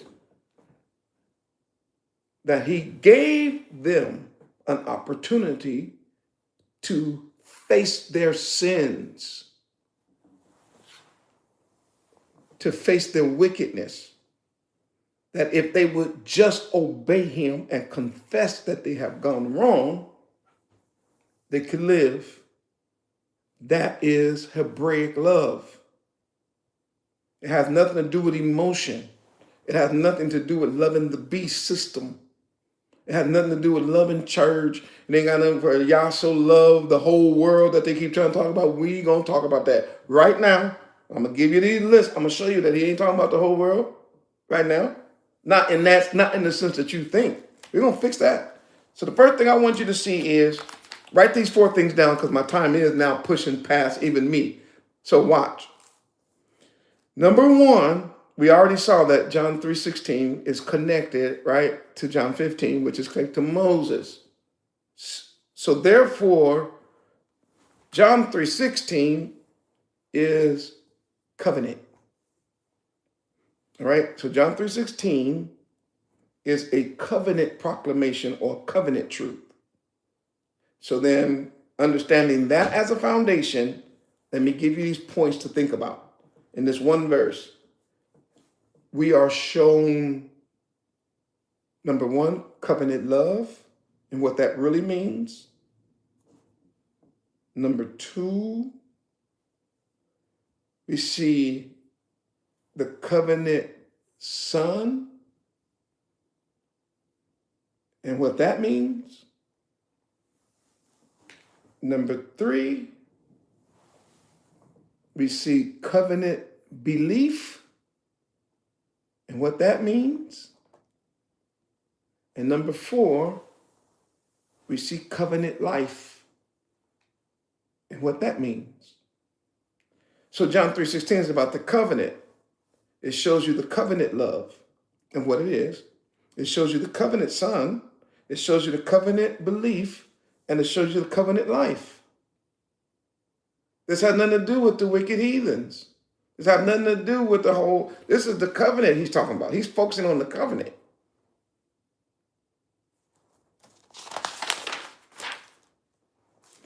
And for those of you who don't understand the covenant is established with the house of Israel. As a matter of fact, let's start off with the first word. I'm not going to finish today. That's okay. That's okay. I'm not going to finish it today, but let's start off with the word love. You know what? Nope. Let's start off with the word Yah. Let's start off with Yah. Yahuwah. So the first thing that the English people did is that they just put up a word God, and they gave you a picture of a white man sitting in heaven, sitting in the heavens with a white sun and a bird. So that's what most of you guys believe is God. That there's an old white man and a white sun who's always half naked and a bird. That's what you think when you hear the word God. And that's not our Elohim at all. Our Elohim is Yahuwah, right? And of course, Yahuwah is the self-living one. And he's already identified himself as our Savior, as our Elohim, which means our all-powerful one.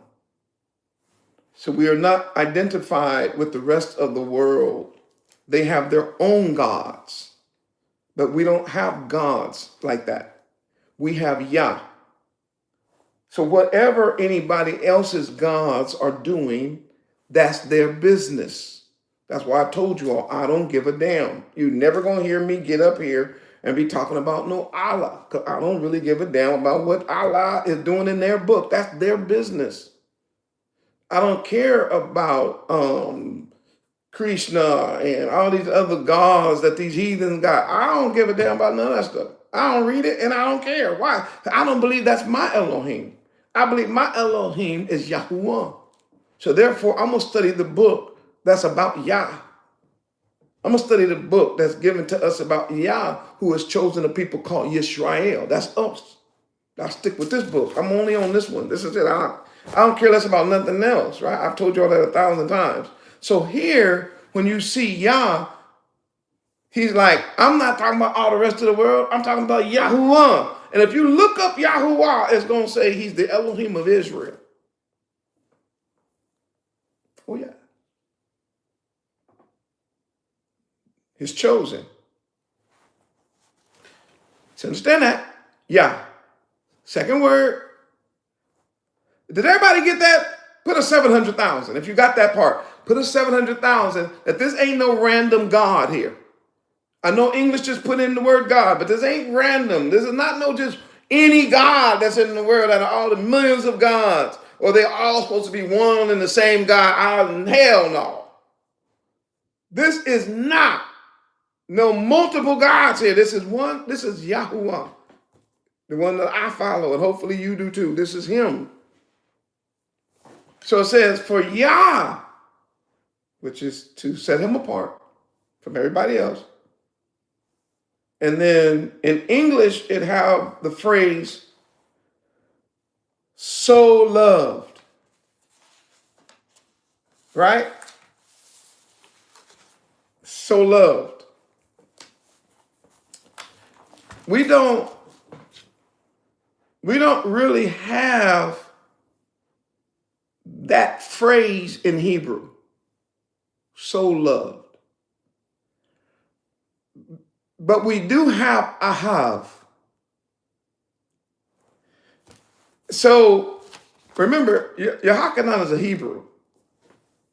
So what he's saying is Yahuwah ahav. What does that mean, Maury? That word ahav in Hebrew is the word to choose. It's his choice, right? The word in a base is I choose something.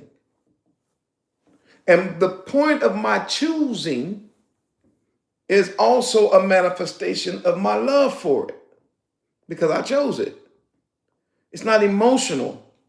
It's contractual. It's not emotional. It's covenantal. So Yahuwah went into covenant, right, with the house of Israel. And we use the term, he loved us. We read in Deuteronomy that he loved Israel. In Deuteronomy chapter 7, I'm going to do it this week. I'm not going to make it today. In Deuteronomy chapter 7, he actually, almost go overboard talking about how he loves Israel and how he's chosen them to be separate. That's us, right? It's obvious. It's not talking about no Europeans right now. We're talking about the actual people and the descendants of Abraham, Isaac, and Jacob. Of course, it means that he chose them, which second means he bound himself to them. So when you choose, then you've also chosen to bind, he has chosen to bind himself to us. How? Through covenant. So therefore, every time we see Yah's love, what we are really seeing is covenant loyalty. We are really never seeing like feel good. we're not really seeing like emotion. And I know that's rough on women because most women are emotional. Men are too now. Some of these men are emotional like women. That's weird to me, but whatever. When the word love, ahav, in Hebrew is not emotional. It's contractual. It's not emotional. It's covenantal. That's not to say that you cannot develop an emotional connection with the object of the contract, right? Or the people that are going in contract. It doesn't mean you can't fall in love. That's not the point he's making. Like, where you actually feel something. He's saying whether you feel it or not, the contract is still in place. This is one of the reasons why he said, I hate divorce. So when you read the Bible, one of the things that's over and over and over and over and over again is I hate divorce. I hate divorce. And then you like wonder, why does he hate that so much? It's because what divorce does, it violates a covenant that two people went in. And when the two people split, they render the covenant that they made of none effect, which then becomes a pattern for other people to belittle covenants. And if you start belittling a covenant like a marriage covenant, your next step is you will belittle the covenant between Yah and us. So therefore, he keeps that covenant in high esteem. And the more you keep the covenant intact, the more you see that not as emotion, you see that as love. That's in Hebrew, that's ahav. I ain't talking about English right now. I damn sure ain't talking about them Greeks. Them freaky Greeks, woo! They ain't got a clue what Morehyosh talking about. So no, I ain't going into no Greek agape love, phileo love, and what's the other one? Eros and all that. I ain't dealing with none of that Greeky, freaky, Greeky stuff. They don't know this Bible. They were not in covenant with us. They don't know that our word for love is not no agape, phileo, and eros. Because that has nothing to do with being in a covenant. We get our word erotic from eros. We just get our word friendship from phileo. And agape, I don't know where unconditional, not what he used. It's ahav, which means it's a contract. So this love that he has is a contractual love. So the question is, who is he in contract with? Who has he chosen to bind himself to? Who has he chosen to be loyal to in contract? Who has he set apart from every other nation and said, I will be your Elohim and you will be my people? And of course, you all know the answer to that. It's the house of Israel. So what we see here is a contractual love. Yahuwah is in contract. If y'all just can see that, I'm just trying to break it down. If you can at least see that this is a contractual, just right. Yahuwah is in contract with us, which is really a covenant. Matter of fact, just say covenant or whatever. Put it in the chat. Help me. Yah is in a covenant. And that covenant is a contract between him and us. And his honoring of that covenant is his love toward us. That's what, to him, really to Hebrew, that's what love is. So if you break the covenant, that's considered hate, which means you severed or separated. And when you're together, it's love. When you separate, it's hate. I'm not talking about feelings right now. If I tell somebody, no, I hate that person over there, all I'm saying is I don't want to be around them no more. This ain't even an emotional thing. I just don't want to be around that person. That's Hebraic hate. It means you're putting space between you two or between something or whatever. You know, I hate the hood. I hate the people, but the whole idea of the hood is repulsive to me.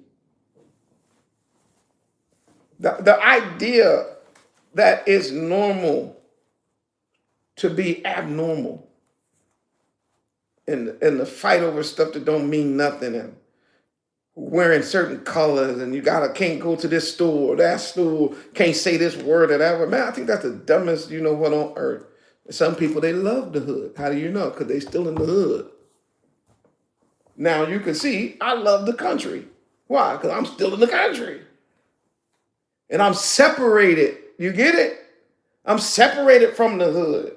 I ain't putting yes, I am putting the hood down. I'm not every individual. What I'm saying is you at one point in your life, you can make a choice. And the choice that you make is the manifestation of ahav, the actual Hebrew word. The English word love ain't what I'm talking about now. I'm talking about ahav. Okay? So let's see what happened. He loves us, therefore he chooses us. The second thing we got to see about ahav is that ahav is an action word. So in English, when they say love, it's a feeling. In Hebrew, it ain't really, the feeling come way last. The second part of the ahav is action. He's going to do something. Because if ahav means to choose or to go into contract or to bind to oneself, and of course, you already know the Hebrew letters, which is aleph, and then we have the bet, right, which is a house. So Yah has bound himself to the house, which is the house of Israel. We know that he chose us, right? Which means he then moves toward us. Every time Yah exercises love for us, it's pictured as him getting close to us. So the closer he gets to us, right, the more we can see his love for us. And so the writers would talk like that. Come here. Come close. Get close to me. Why? Because that was the Hebraic way of saying, man, show me that you love me. But then sometimes they would be praying and they'd be like, why are you so far? They said, why are you so far away? Why? Because in Hebrew, you got to get, if you far away, that means you hate me. So then when in Hebrew, you see the writers write that all the time. They say, man, come close. Right? Because it was a picture that love, ahav, is always moving. It's not static, it's action. So, in order for us to see the kingdom and what the kingdom is doing, we have to see the king and what the king of the kingdom is doing. So we got to see the king of the kingdom moving close to us in order to operate on our behalf, in order to save us. And that's ahav. What the Messiah is trying to tell Nicodemus is, Yahuwah is going to prove his love to the house of Israel. Like he had to show Moses that he still loved the house of Israel by telling Moses to lift up that serpent in the wilderness, and they have to look to him because they have reached their lowest point. He says, this is what's going to happen to me. So that I can show how much I love my chosen people. I got to show how much I love, because I'm going to get to that next word, world. I'm not going to leave you hanging. I can show my love, my presence here, even talking to you today, means that what? Oh, I want to preach so bad. Woo. It means that I have already moved. Come on, right? Yeah, for I was seated at the right hand of yonder. I was already above. But I moved toward you. I'm moving your way. Because you're my chosen. Because I'm bound to you. And because I'm loyal to my covenant. So he moves.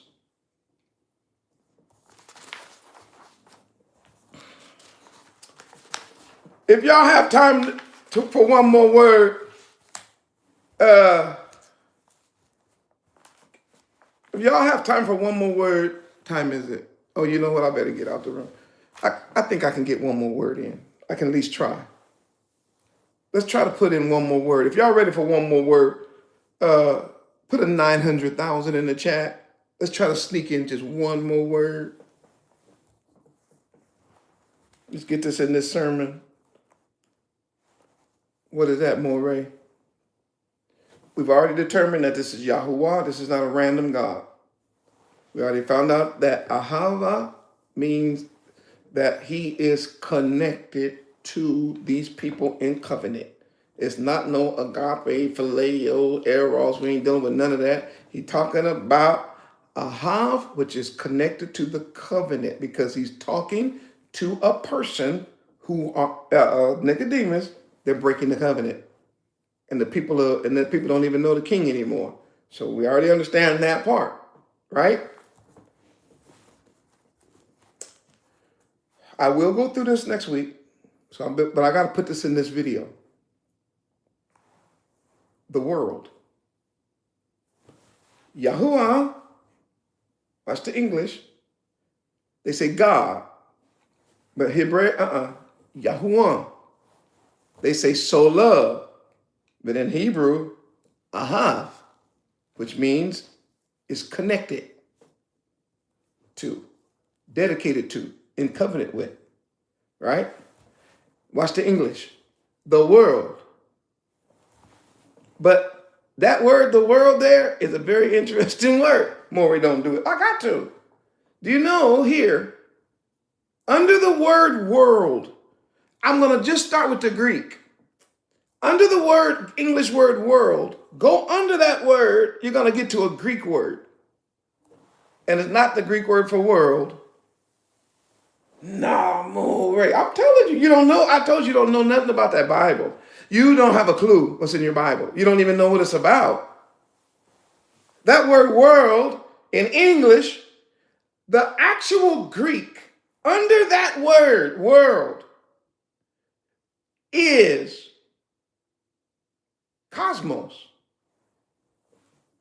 It's not world. Okay. Am I going too far? You ready? I got to get out the room. You can't understand that? That the white people changed the word. They changed it from cosmos to world.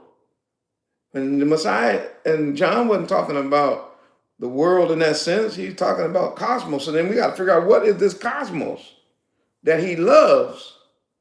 The word cosmos, I'm talking about Greek now. Remember, I'm not even getting to the Hebrew yet. Let's just see that the Greeks wasn't even talking about the world. In other words, remember, it's a translation. Let me slow down.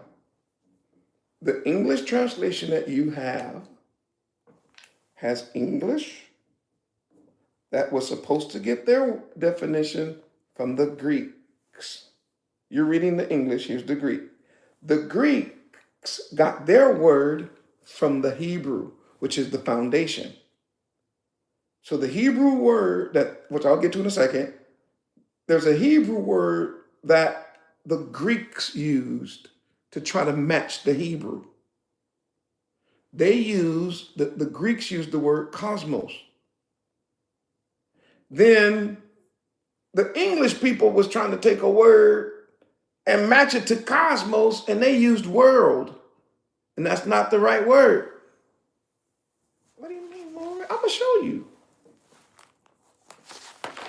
Anybody right now can look up the word cosmos.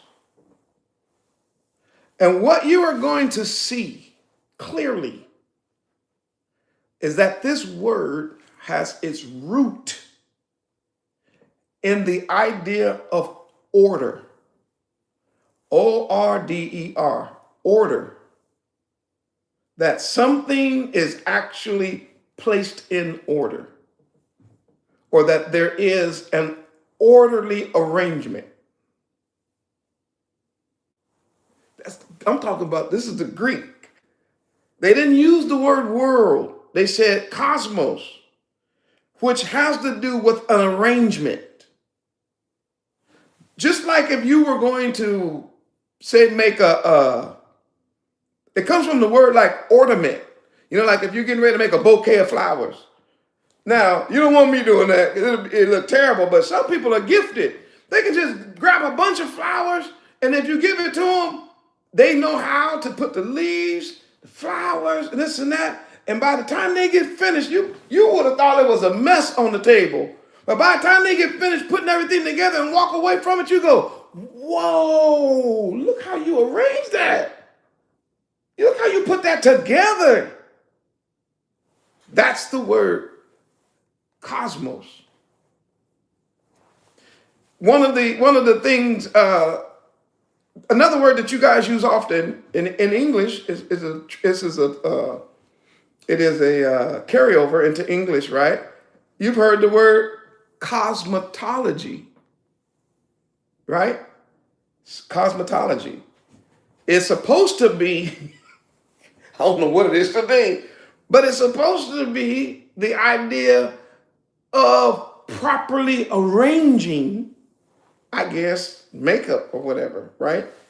I go to cosmetic school, whatever. So that the idea is taking something, what they're saying is you out of order, so come sit in this chair and let me put your face back in order. Which is, by the way, kind of ridiculous because you really can't improve on what y'all has done. But we're not going to do that right now. There's other ways to fix your face than to cake on a bunch of makeup. There's other ways to fix your skin instead of spending money with these heathens. There's other ways to fix your hair. There's other ways, biblical ways. But I'm just using a term that they have to just let you see that this word does not mean world. This word means order. It means to put in order. It means a system, right? It's an arrangement. Cosmos means an arrangement.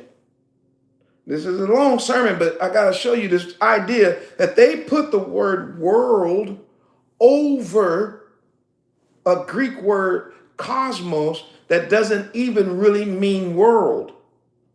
It really just means order or arrangement, ornament. It means a system. And that system has in it harmony. It's harmonious. Let me break it down to the people way in the back. It's beautiful. It gets along. It's perfect.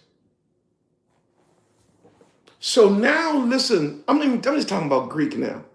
Now listen how different this sounds to even you about John 3:16. For Yahuwah is connected so much to his orderly arrangement of things. I know. Go on and shout. Go on and shout. I'm gonna give y'all time to shout. I ain't even hit the Greek yet. I just got you off that English word. And now you already say, oh, Moreh, you doing it. I told you I was going to show you. You can see, but Yah is, for Yahuwah is so connected to his orderly arrangement and his structural harmony and his system, his house. Watch. His covenant. Moreh, you come on now. I'm telling you. You want to figure out why he gave his only begotten son? We can't even go there today. Because I'm going to do what gave. I'm going to deal with that word only begotten, because you got to know that that's not what he says either. I'm going to show you all of that. I just ain't got time. I just run out of time. I'm showing you that these heathen lying to you. There is a reason that Hamashiach was sent based on the Hebraic understanding. It's because Hamashiach is in a covenant. Yah is in covenant with the house of Israel. And the house of Israel is his arrangement. It's his system. It's his order. It's perfect. It's righteous. It's beautiful. Now you and I, if we tried to arrange the house of Israel, it look like a mess, because look at it right now. But watch this. In the beginning, when he made it, he didn't make it like that.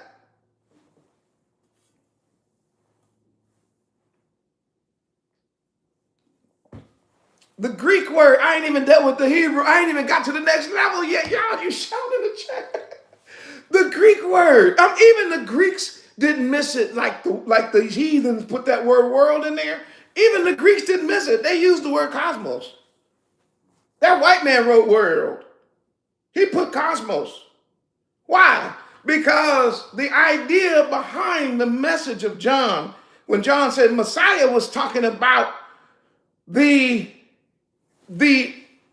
ordered world, or the ordered existence, the ordered universe. It's an arrangement. It's what he arranged. It's something that he arranges and makes it beautiful. So John 3:16, for Yahuwah was so attached to the house of Israel, so attached to the house that he was in covenant with, right? So now we're talking about he's so attached to his own order. Woo! He's so attached to his own people and his own house and his own descendants.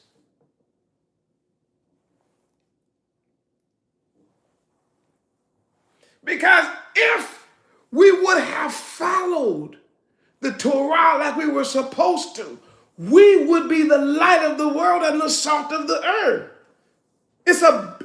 What he put together and arranged was perfect. And the covenant was perfect. And it is still perfect. The problem was not with the covenant like these white people, these Europeans, these pink people, and these pig-meat-eating preachers. The problem had never been the Torah. The problem has always been us. And because Abba Yah loved us so much,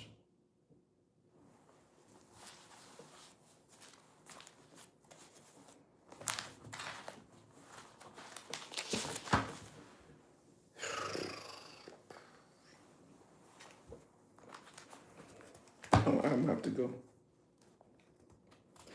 Because he was so committed,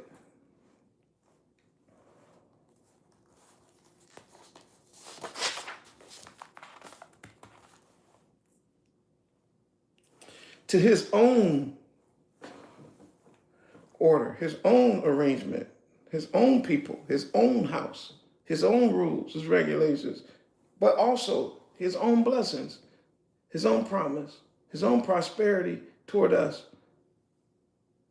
Everything about the covenant, even his own salvation,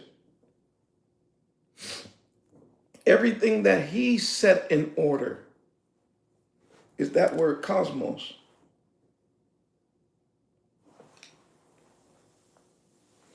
It connects to our Hebrew word taval or tavel, and which is Tav Lamed, Tav Bet Lamed. And the idea really is the order of Yah's original plan.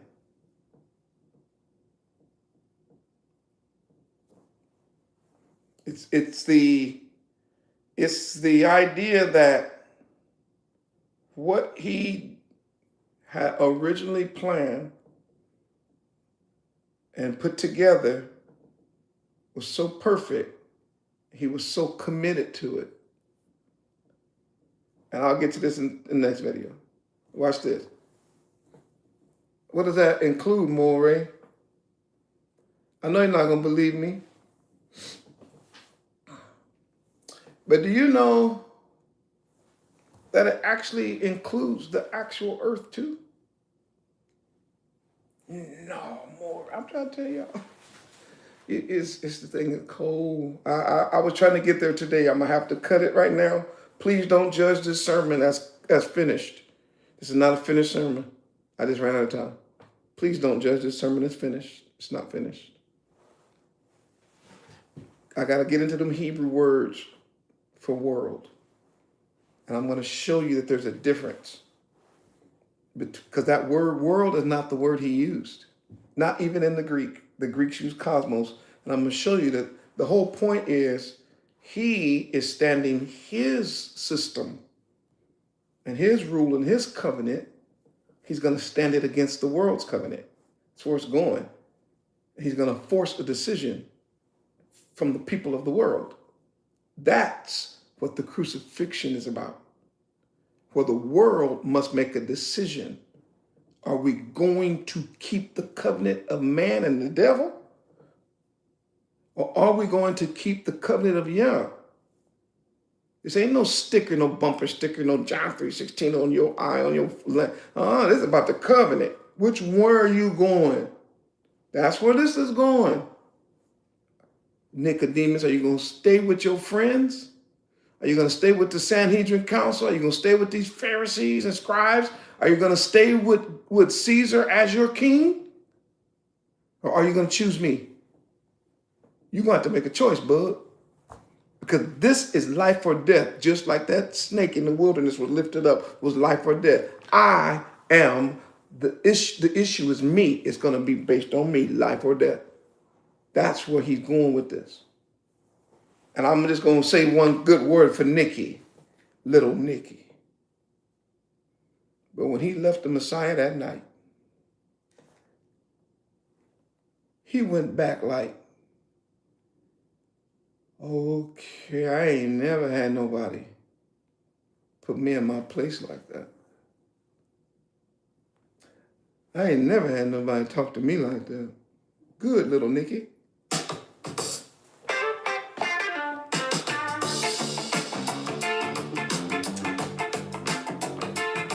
Why? Because it never left his mind. Did he make the right choice? You gotta follow little Nicky. So what John does, he keeps little Nicky.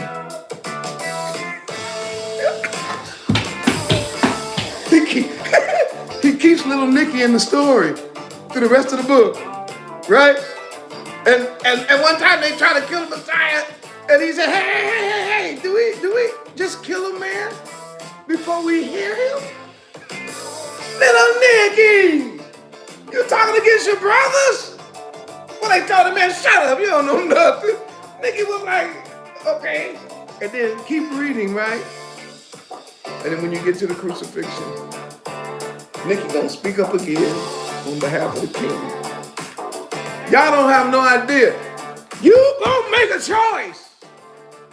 And the choice is not towards some Christianity and no law. No. The choice is going to be to follow the covenant. That's the choice. And that's all you have as a choice. And that's what he's telling Nicodemus in John 3:16. This ain't no sign just up big, anybody can do anything. And boy, you can be out. No. They a lie and a wonder. The salvation is in that covenant. Period. Who is the real king? And he said, and you're going to see it when I'm lifted up like that snake was in the wilderness. We'll finish it next video. And by the way, he is alive. Y'all put a 1 million in the chat, please. I got to go. Appreciate you. Spent a lot of time in the room with you, but I had to get that out there. You need to see that.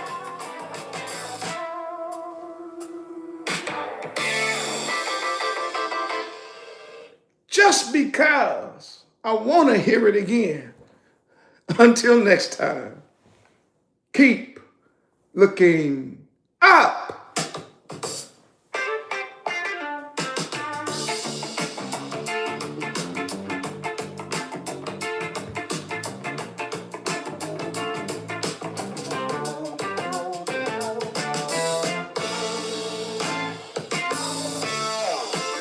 Support the work of the ARK through tithes and offerings. That's how we make it. I'm going to leave my notes up like this. So I'm going to start right here next time we get together. We're going to finish this.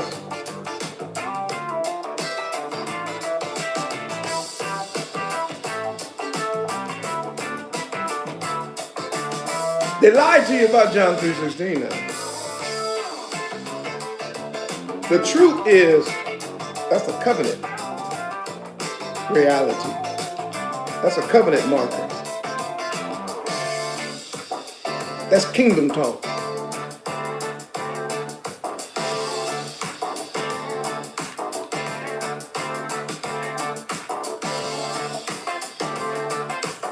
Thank you for being in the room. Like the video, share it. Support the work of the kingdom. We appreciate what you do.